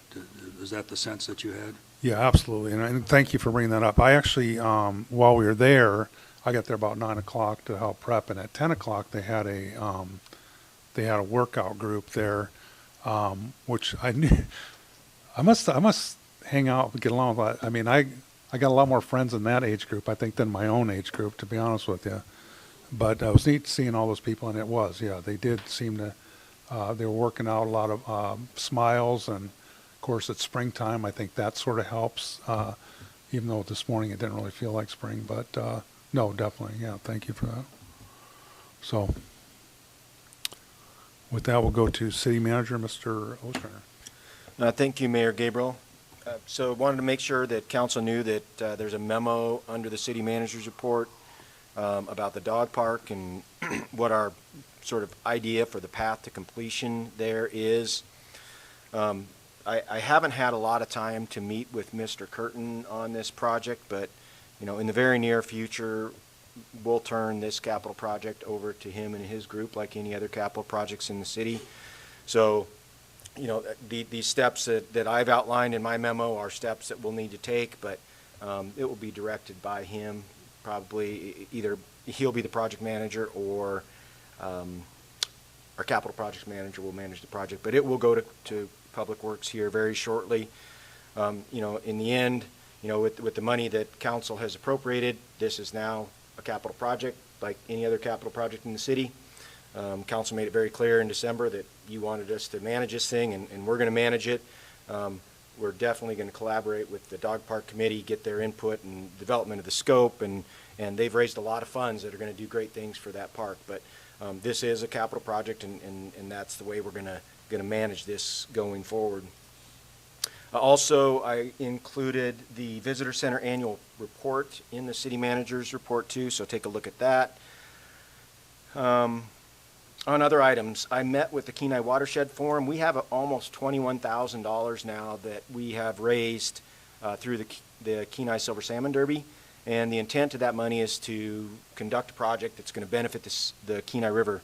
And in meeting with Brandon Bornham of the Kenai Watershed Forum, he seems relatively confident that we'll be able to get match money probably at a 4 times level of that. So we're talking about a potential project of $80,000 or more to benefit the city. He had a list of projects that he thought we might be interested in. He's going to get some information together for us to look at on that. But you know, that's exciting. You know, this was the 5th annual, and it took us 5 years to get to a number that we felt like we could do a substantial project, but excited to see that move forward. I went to a presentation at Beacon on Friday, March 11th by AGDC, the Alaska Gas Development Corporation, which, quite frankly, until last Friday, I thought that had just sort of gone away. But it was a very interesting discussion, and there was quite a few folks that were there, but the economics on the gas line have changed significantly over the course of the last year. And the gas line now is at a minimum approaching a point where it is economic to build the project. And the other component that they talked about that was interesting is that the stability, you talk about a stability of a gas pipeline that's providing gas in Alaska, in the U.S., and the stability that provides for potential consumers out there compared to some of the international locations where they might be purchasing gas. That's also very appealing to those potential buyers. So from the point where I thought that project was relatively dead, it seems like maybe things are starting to line up again where that is a possibility. I also met with, this Monday, I met with Colonel Damon De La Rosa, who's the commander of the Alaska District, and also Randy Bowker, who is the deputy director of the district, and we talked about the bluff erosion project. And I said earlier how the state, there's significant push on the state's part to make sure that this funding will actually happen and the federal dollars will be spent in the state of Alaska, and the state in some capacity helping out with those local matches. The other thing that we did discuss specifically is about the timeline of the project, and with the design being completed in July and the PPA, the project partnership agreement, being signed in November, right now the anticipated timeline would be go out to bid for this project in March of '23. So approximately 1 year from now, we go out to bid. So still a lot of work, obviously, to be done in between, but that timeline, I was pleased to see that it's as aggressive as we thought it might be. And with that, I'm happy to answer any questions. Any questions, City Manager? Councilmember Sonart? Thank you, Mayor. I would like to circle back to the dog park. And first of all, thank you for providing this. I appreciate your outline and the vision that this is showing. A comment at the bottom of page 136, where you have the first necessary step, and it reads, after the snow is gone or nearly gone, contract with a surveyor, etc. And my comment, it's a thought, is oftentimes these surveyors' calendars fill up. And if we wait until the snow and ice is gone to actually contact them and contract with them, we could be pushed off to August or September. So would it be possible to contract with them now with the understanding that we want it done in May when the snow and ice is gone? I've actually still had snow underneath trees in my yard in late May. So even using May 1st as a conservative date, I'm just worried that if you wait until May to call them and get on their calendar, it could be August or September before this is happening. Mr. Ostrander? Thank you, Mayor Gabriel. Councilmember Sonart, yeah, the intent is to contact them in the very near future. Like I said, once I had this discussion with council tonight, we're going to start rolling on this right away, and part of that would be getting the surveyors under contract to do that in a timely manner. Councilmember Winger? Thank you. I have quite a few questions, but I will start with the dog park as well. Just going off of what Councilmember Sonart said, even waiting till May, is there not a reason why we can't push to get the survey going now? Many companies are surveying, they don't have to wait for the snow to be gone or nearly gone. I'm afraid that if we wait for a survey to come in that first part of May, we're going to delay this project. I know when we gave the funding in December, we made it quite clear that we wanted this project, you know, at least usable this year. And from the projection of what's been put here with the surveying put out till May and the rest of the plan building, it doesn't look like any part of this would be constructed this year. Mr. Ostrander? Thank you, Mayor Gable. Councilmember Winger. So the intent is to conduct this like a capital project, and you know, I don't see why it couldn't be completed this year. You know, we're pursuing this like we would any project, and if the time allows, it would be completed this year. Okay. And then just to kind of follow up with this on the dog park some more, I know this is a capital improvement project, but the original intent was to keep with the partnership of the dog park.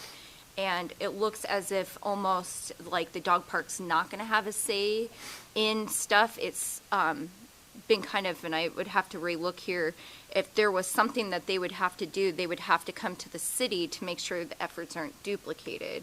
So I think that all breaks down into maybe needing a work session to work with the body and the committee to draw up a plan going into this, and doing a work session sooner than later. The whole gear was to be a partnership, and for us to say that ultimately we're kind of, it feels like we're taking this project away from them instead of partnering with them. So we're either taking this away from them and making them come to us with questions on benching or agility equipment or anything going forward. I don't think that was, I know it wasn't my original intention that they lose all partnership in this and it goes straight to the city and them having to come to us to ask for what to be done. I believe we've all received an email from Pat Porter, who's been working on this, and there's a lot of concern that there hasn't been any meeting on any of these initial phases going forth for planning. Simple things like benches have been asked for, what the cost would be if they were to order benches or what our cost would be for benches so that they would be able to do sponsorship of benches with plaques. And they're told that that would have to take a list of names and bring it to the city, and they'd have to work with the city on that. And I don't think that's part of the partnership we're looking at. It looks, to me, it feels that we're completely taking over this, and the original intent was to partner with them on the items that are out of their expertise that needed to make sure they were done to code, which falls into the pathways, lighting, water, security, any building that would have to be to code. So I'm wondering why it appears that this isn't so much a partnership, but now a city project, not partnering and dictating that they'd have to come to us for approval and everything. Can you let us know what type of partnership we could be expecting? Mr. Ostrander. Thank you, Mayor Gabriel, Councilmember Winger. So, administration understands the importance of this project to the community and plans to take on the project management role while working collaboratively with the Dog Park Committee towards completion of the park. All right, thank you. I would like to suggest that we have a work session where we would be able to involve the committee and build the planning and what the phases and the projection of work is, so that there's an identified scope of work of what's expected by the city, as well as what the expectation for the entity that has asked for us to step in and help them. Would we be able to schedule the work session next month when Pat Porter is coming up, specifically to be here to address the dog park? Well, I think that's a council question, so I mean, we could, well, I guess, correct me if I'm wrong, Mr. Ostrander, but I mean, if council wishes to have a work session, we could put it on our agenda and schedule that. Would there be any objection from administration? Mayor Gabriel, I mean, it depends on how we want to approach this thing. I mean, do you want us to manage the project, or do you want council to manage the project? I mean, you directed us to manage it. We're going to manage it. We're going to do the very best job we can to get this dog park constructed this year and to work with the dog park committee the entire time. I mean, that's what we're doing. I mean, if you want to manage the project as a council, you can do it. But if you want this to be a capital project that we're going to manage, this is the way we do capital projects, and we're going to involve the dog park committee the entire way. Thank you. For us, I mean, for me personally, I thought within the scope of what we wanted managed were the items that were out of their expertise that fell within our guidelines that we stated when we funded things. The fencing, the water, making sure things were built to ADA code, both ADA, city code, federal code, not necessarily taking the project over. So it sounds like we're looking at two different things: taking over the project and managing the project, or partnering with the project. And I'm in favor of making sure we're still partnering with this project. I guess my question for you, Ms. Winger, is what is your vision of this, of partnering? I think they came to us with their needs identified, which is what we supported in December. That was lighting, water, pathways, making sure everything was ADA compliant, and that was the initial scope that was asked for, which turned it to apparently the capital project. But they did not come to us asking us to take over the project.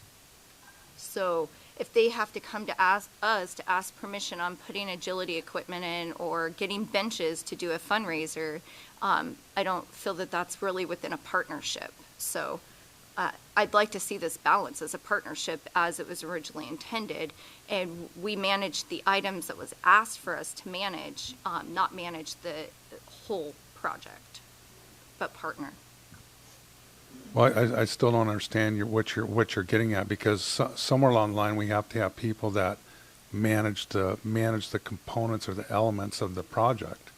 They're calling the surveyor, they're getting those in there, they're determining, what we're going to bring back to council, what the water, the water service is going to be. All those things have to be managed. Someone's managing that.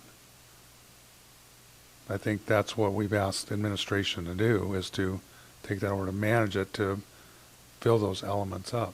So I guess I I'm wondering what the difference between partnership and management. I'm struggling with that a little bit myself. Vice Mayor Glendenning. Yeah, thank you, Mayor Gabriel.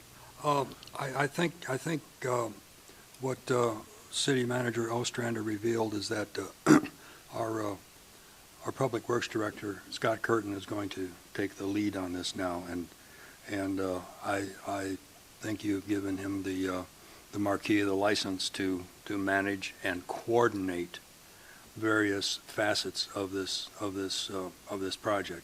There are most certainly things that the city has supremacy in, like ADA walkways.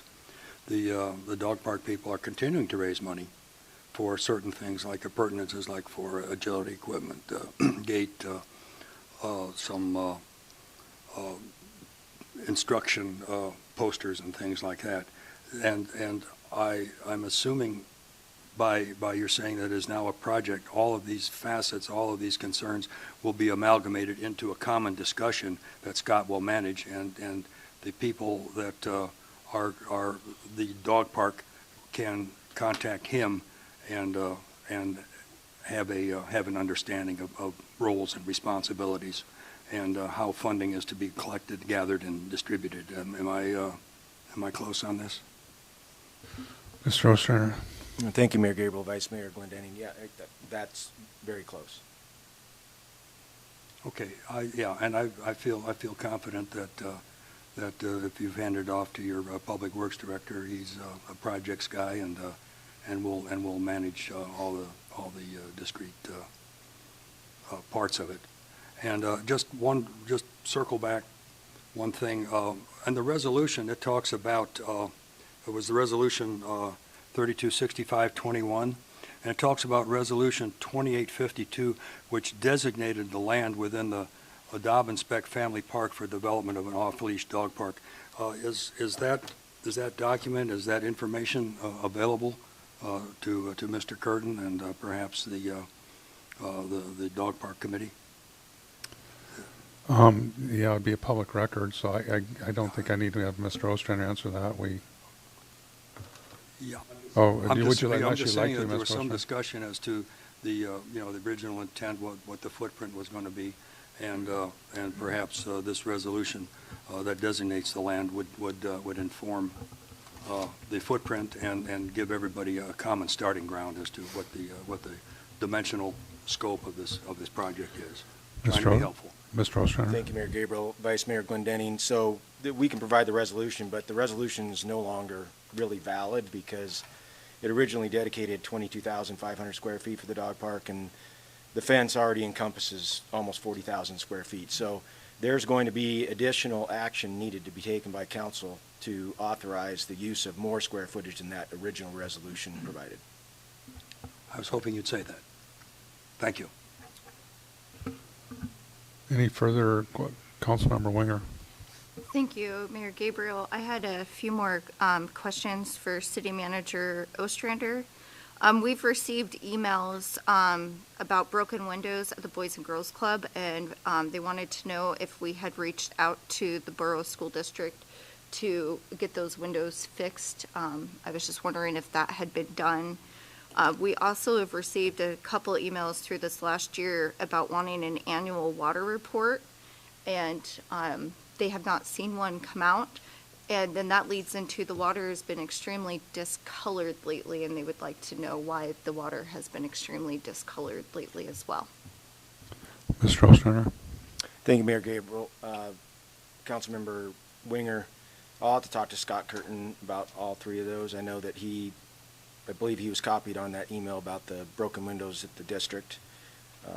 Again, obviously it's a district facility. I don't know why it's been that way, why they wouldn't have fixed those windows. In regards to discoloration, that's the first I've heard of it, but I can talk to Scott about it. And the annual water report, I know that's something that is on Mr. Curtin's plate. I'm just not sure where it's fit in with what he's been able to accomplish. So just a clarification question, Ms. Winger, Councilmember Winger. So on the discolored water, did you say that the people reached out to you, or they'd reached out to administration, or they'd reached out to who were they reaching out to from the? They reached out to me. as well as there's been a pretty lengthy thread on the bad business page talking about the discolored water within the city, which caused a few of them to reach out to me.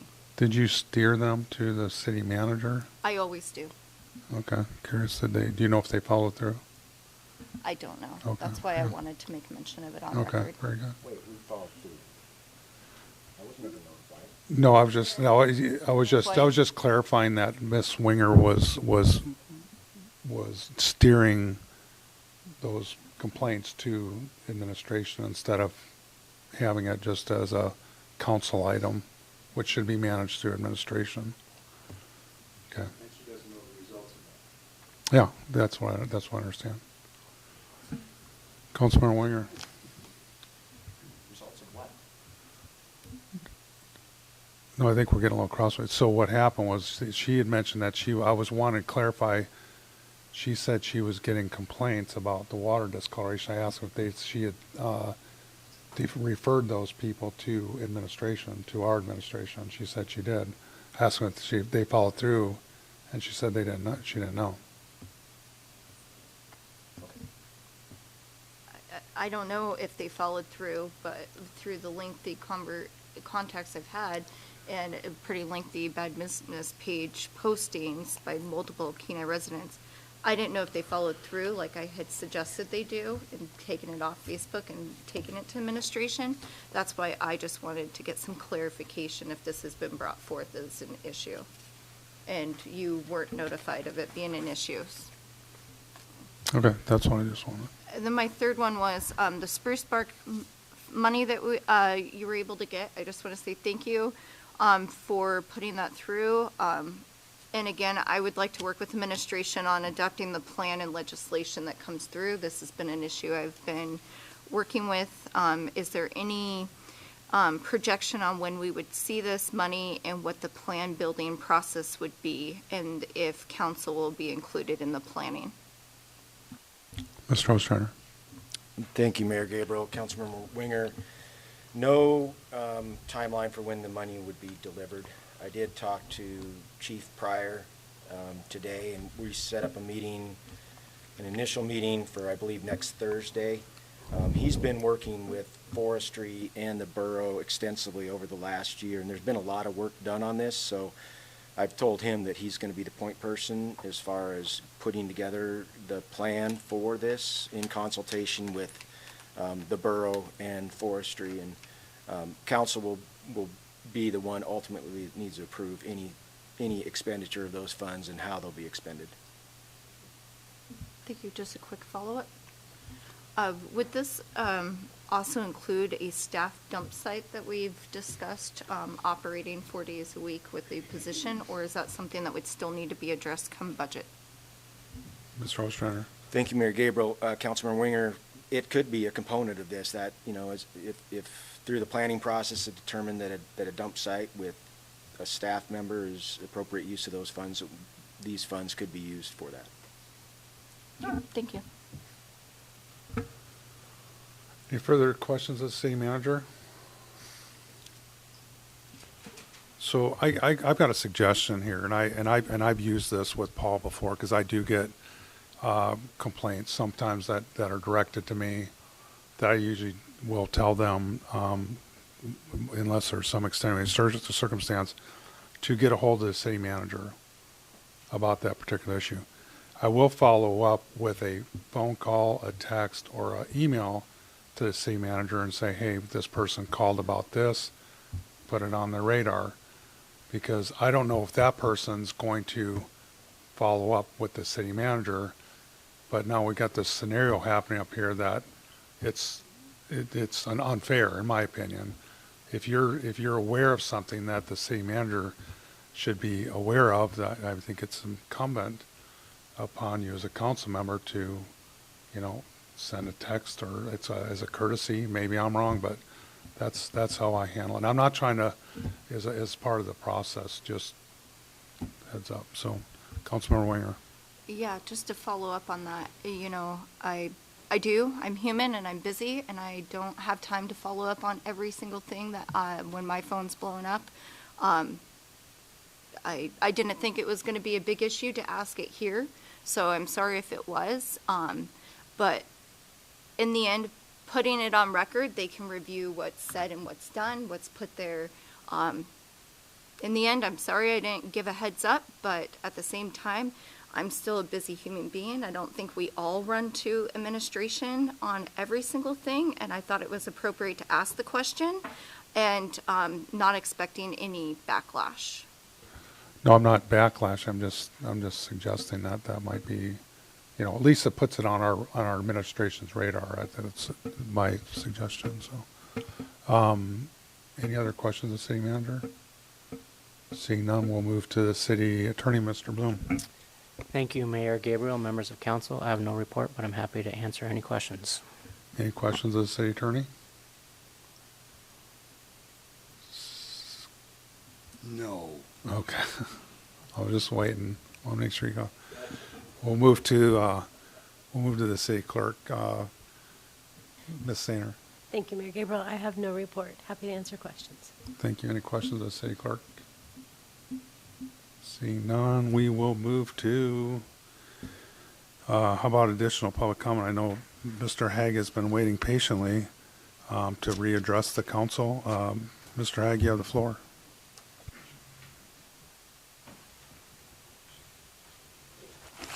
My name's David Haig. Thanks again for listening to me.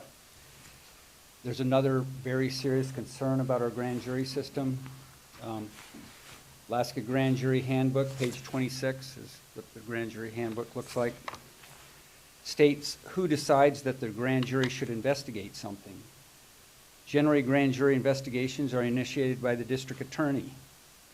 They can also be initiated by the presiding judge or by members of the grand jury. Prosecutors also sometimes receive letters from the public addressed to the grand jury requesting investigations. In these situations, the prosecutor will probably conduct a preliminary investigation and make a recommendation to the grand jury about whether to take action. It will be up to the grand jury to decide whether to investigate the matter requested in the letter. That's also backed up, Grand Jury Handbook, by what was said during Alaska's Constitutional Convention, page 1328. Page 1328, the delegates stated, the grand jury can be appealed to directly, which is an invaluable right to the citizen. After government officials started ordering Alaskan grand juries to stop investigating serious public welfare and safety concerns, a public petition was circulated. The petition called for a grand jury investigation into evidence that grand jury investigations were being illegally and unconstitutionally stopped. It also called for an investigation into the evidence that the original grand juries were stopped from investigating. Evidence which implicates judges, district attorneys, law enforcement, and private attorneys in systemic corruption. Over 500 signatures were gathered before the petition was brought to the Kenai Courthouse, where the clerk stated that we could not give the petition to the grand jury. Here's the petition. There's actually, this is almost twice as big now. So the Kenai clerk said we couldn't give it directly to the grand jury. We had to give it to the district attorney. The Kenai DA stated he would not give the petition to the Kenai grand jury, and when asked to do so, refused to provide a receipt proving he had received the petition. Because of that, we went to the Attorney General's office, tried to give the petition to them. We gave the petition to them. They stated in an email they would not give the petition to the grand jury either. It appears to a growing number of Alaskan citizens that public requests petitions for Alaska grand jury investigations into serious public welfare and safety concerns are unjustly and unconstitutionally being kept from Alaska grand juries. So it appears that not only are public officials unconstitutionally stopping grand jury investigations that have already started, they are violating the clear language of our founding fathers and of our grand jury handbook to keep public requests for a grand jury investigation from ever getting to the grand jury. And I'm going to leave this copy of this petition with you. There's a copy of the email thread of the Department of Law. Attorney General's office stating they will not give the petition to the grand jury. One other thing I'd like to go over is in the packet I emailed you, you'll see something like this. It has highlights throughout it. It's 50 pages long, which is a lot. There's only a little bit of it highlighted. When Representative Ben Carpenter was first elected, I sent him a copy of this, emailed it to Juneau. He called me back at about midnight and talked to me for over an hour about this single document. And he said this single document is more important than the permanent fund dividend debacle, more important than Alaska's budget. He said because it strikes at the heart of the integrity of our whole judicial system. He took this document, went to the Attorney General's office, asked them if they'd be interested in having a grand jury investigation into it. They said there will be no grand jury investigation into this. This is exactly what 4 grand juries were stopped from investigating, and this is exactly what the petition asks for. When it says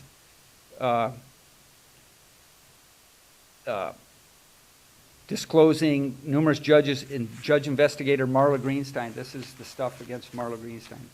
And so when you look at the packet, this here, you need to go through page by page, print it, look at it, because this lady that there's evidence against that she's falsifying judge investigations, she's been there for 33 years. She gets about 20 complaints a month, times 12 months, times 33 years is almost 8,000 complaints she's been solely responsible for in this state. So thank you very much. Thank you. Any questions of Mr. Haig? Thank you. Appreciate that.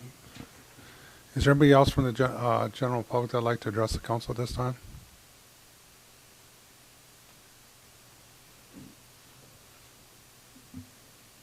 I see no hands raised. Okay, thank you. Seeing none, we'll move to council comments. Councilmember Petty. Thank you, Mayor. I'm thankful that we can move forward with our 5-year plan.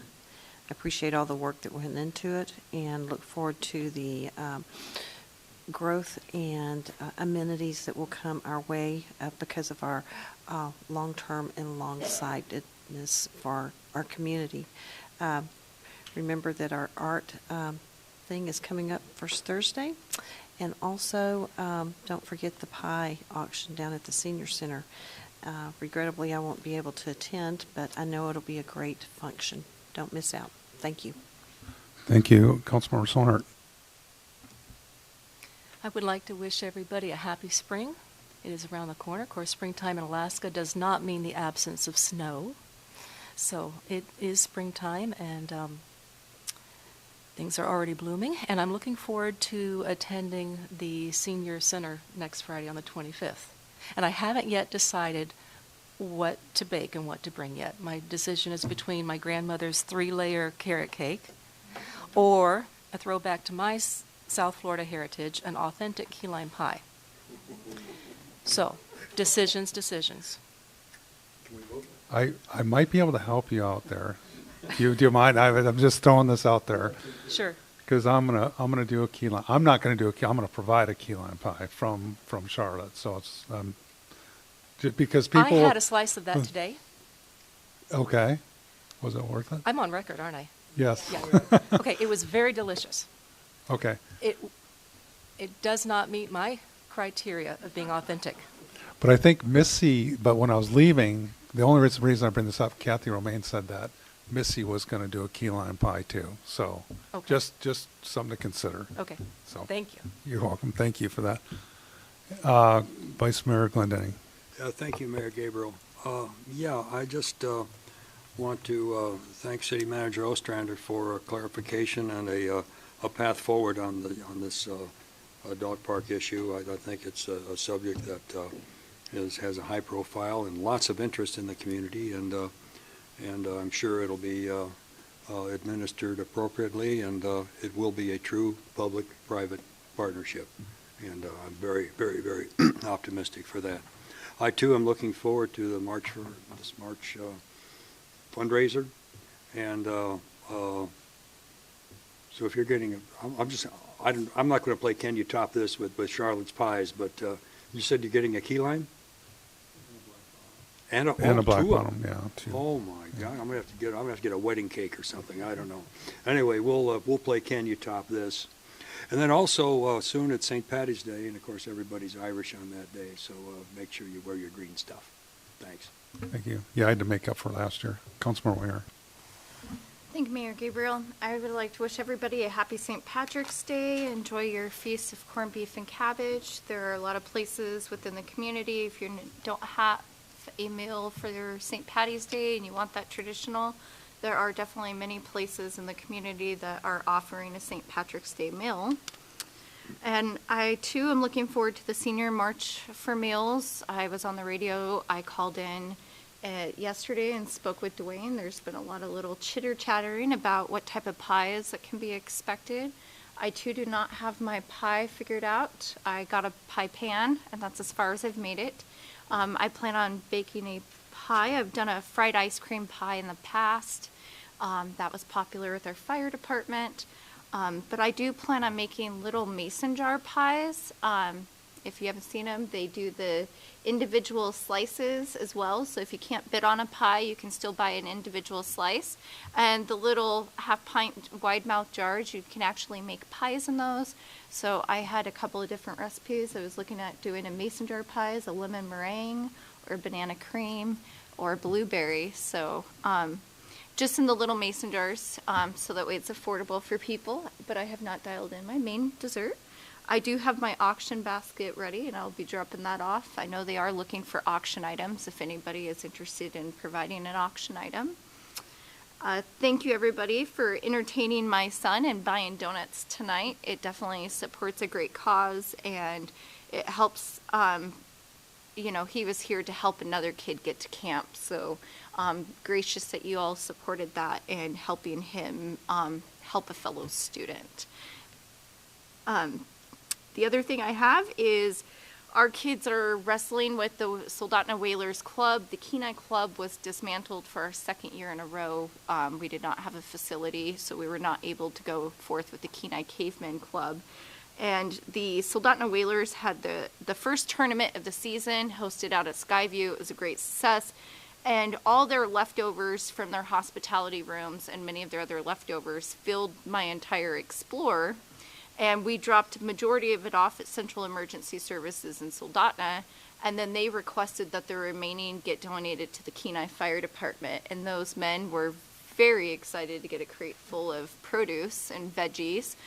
Maybe it was because the Girl Scout cookies had just came through, and maybe they were just craving something a little healthier.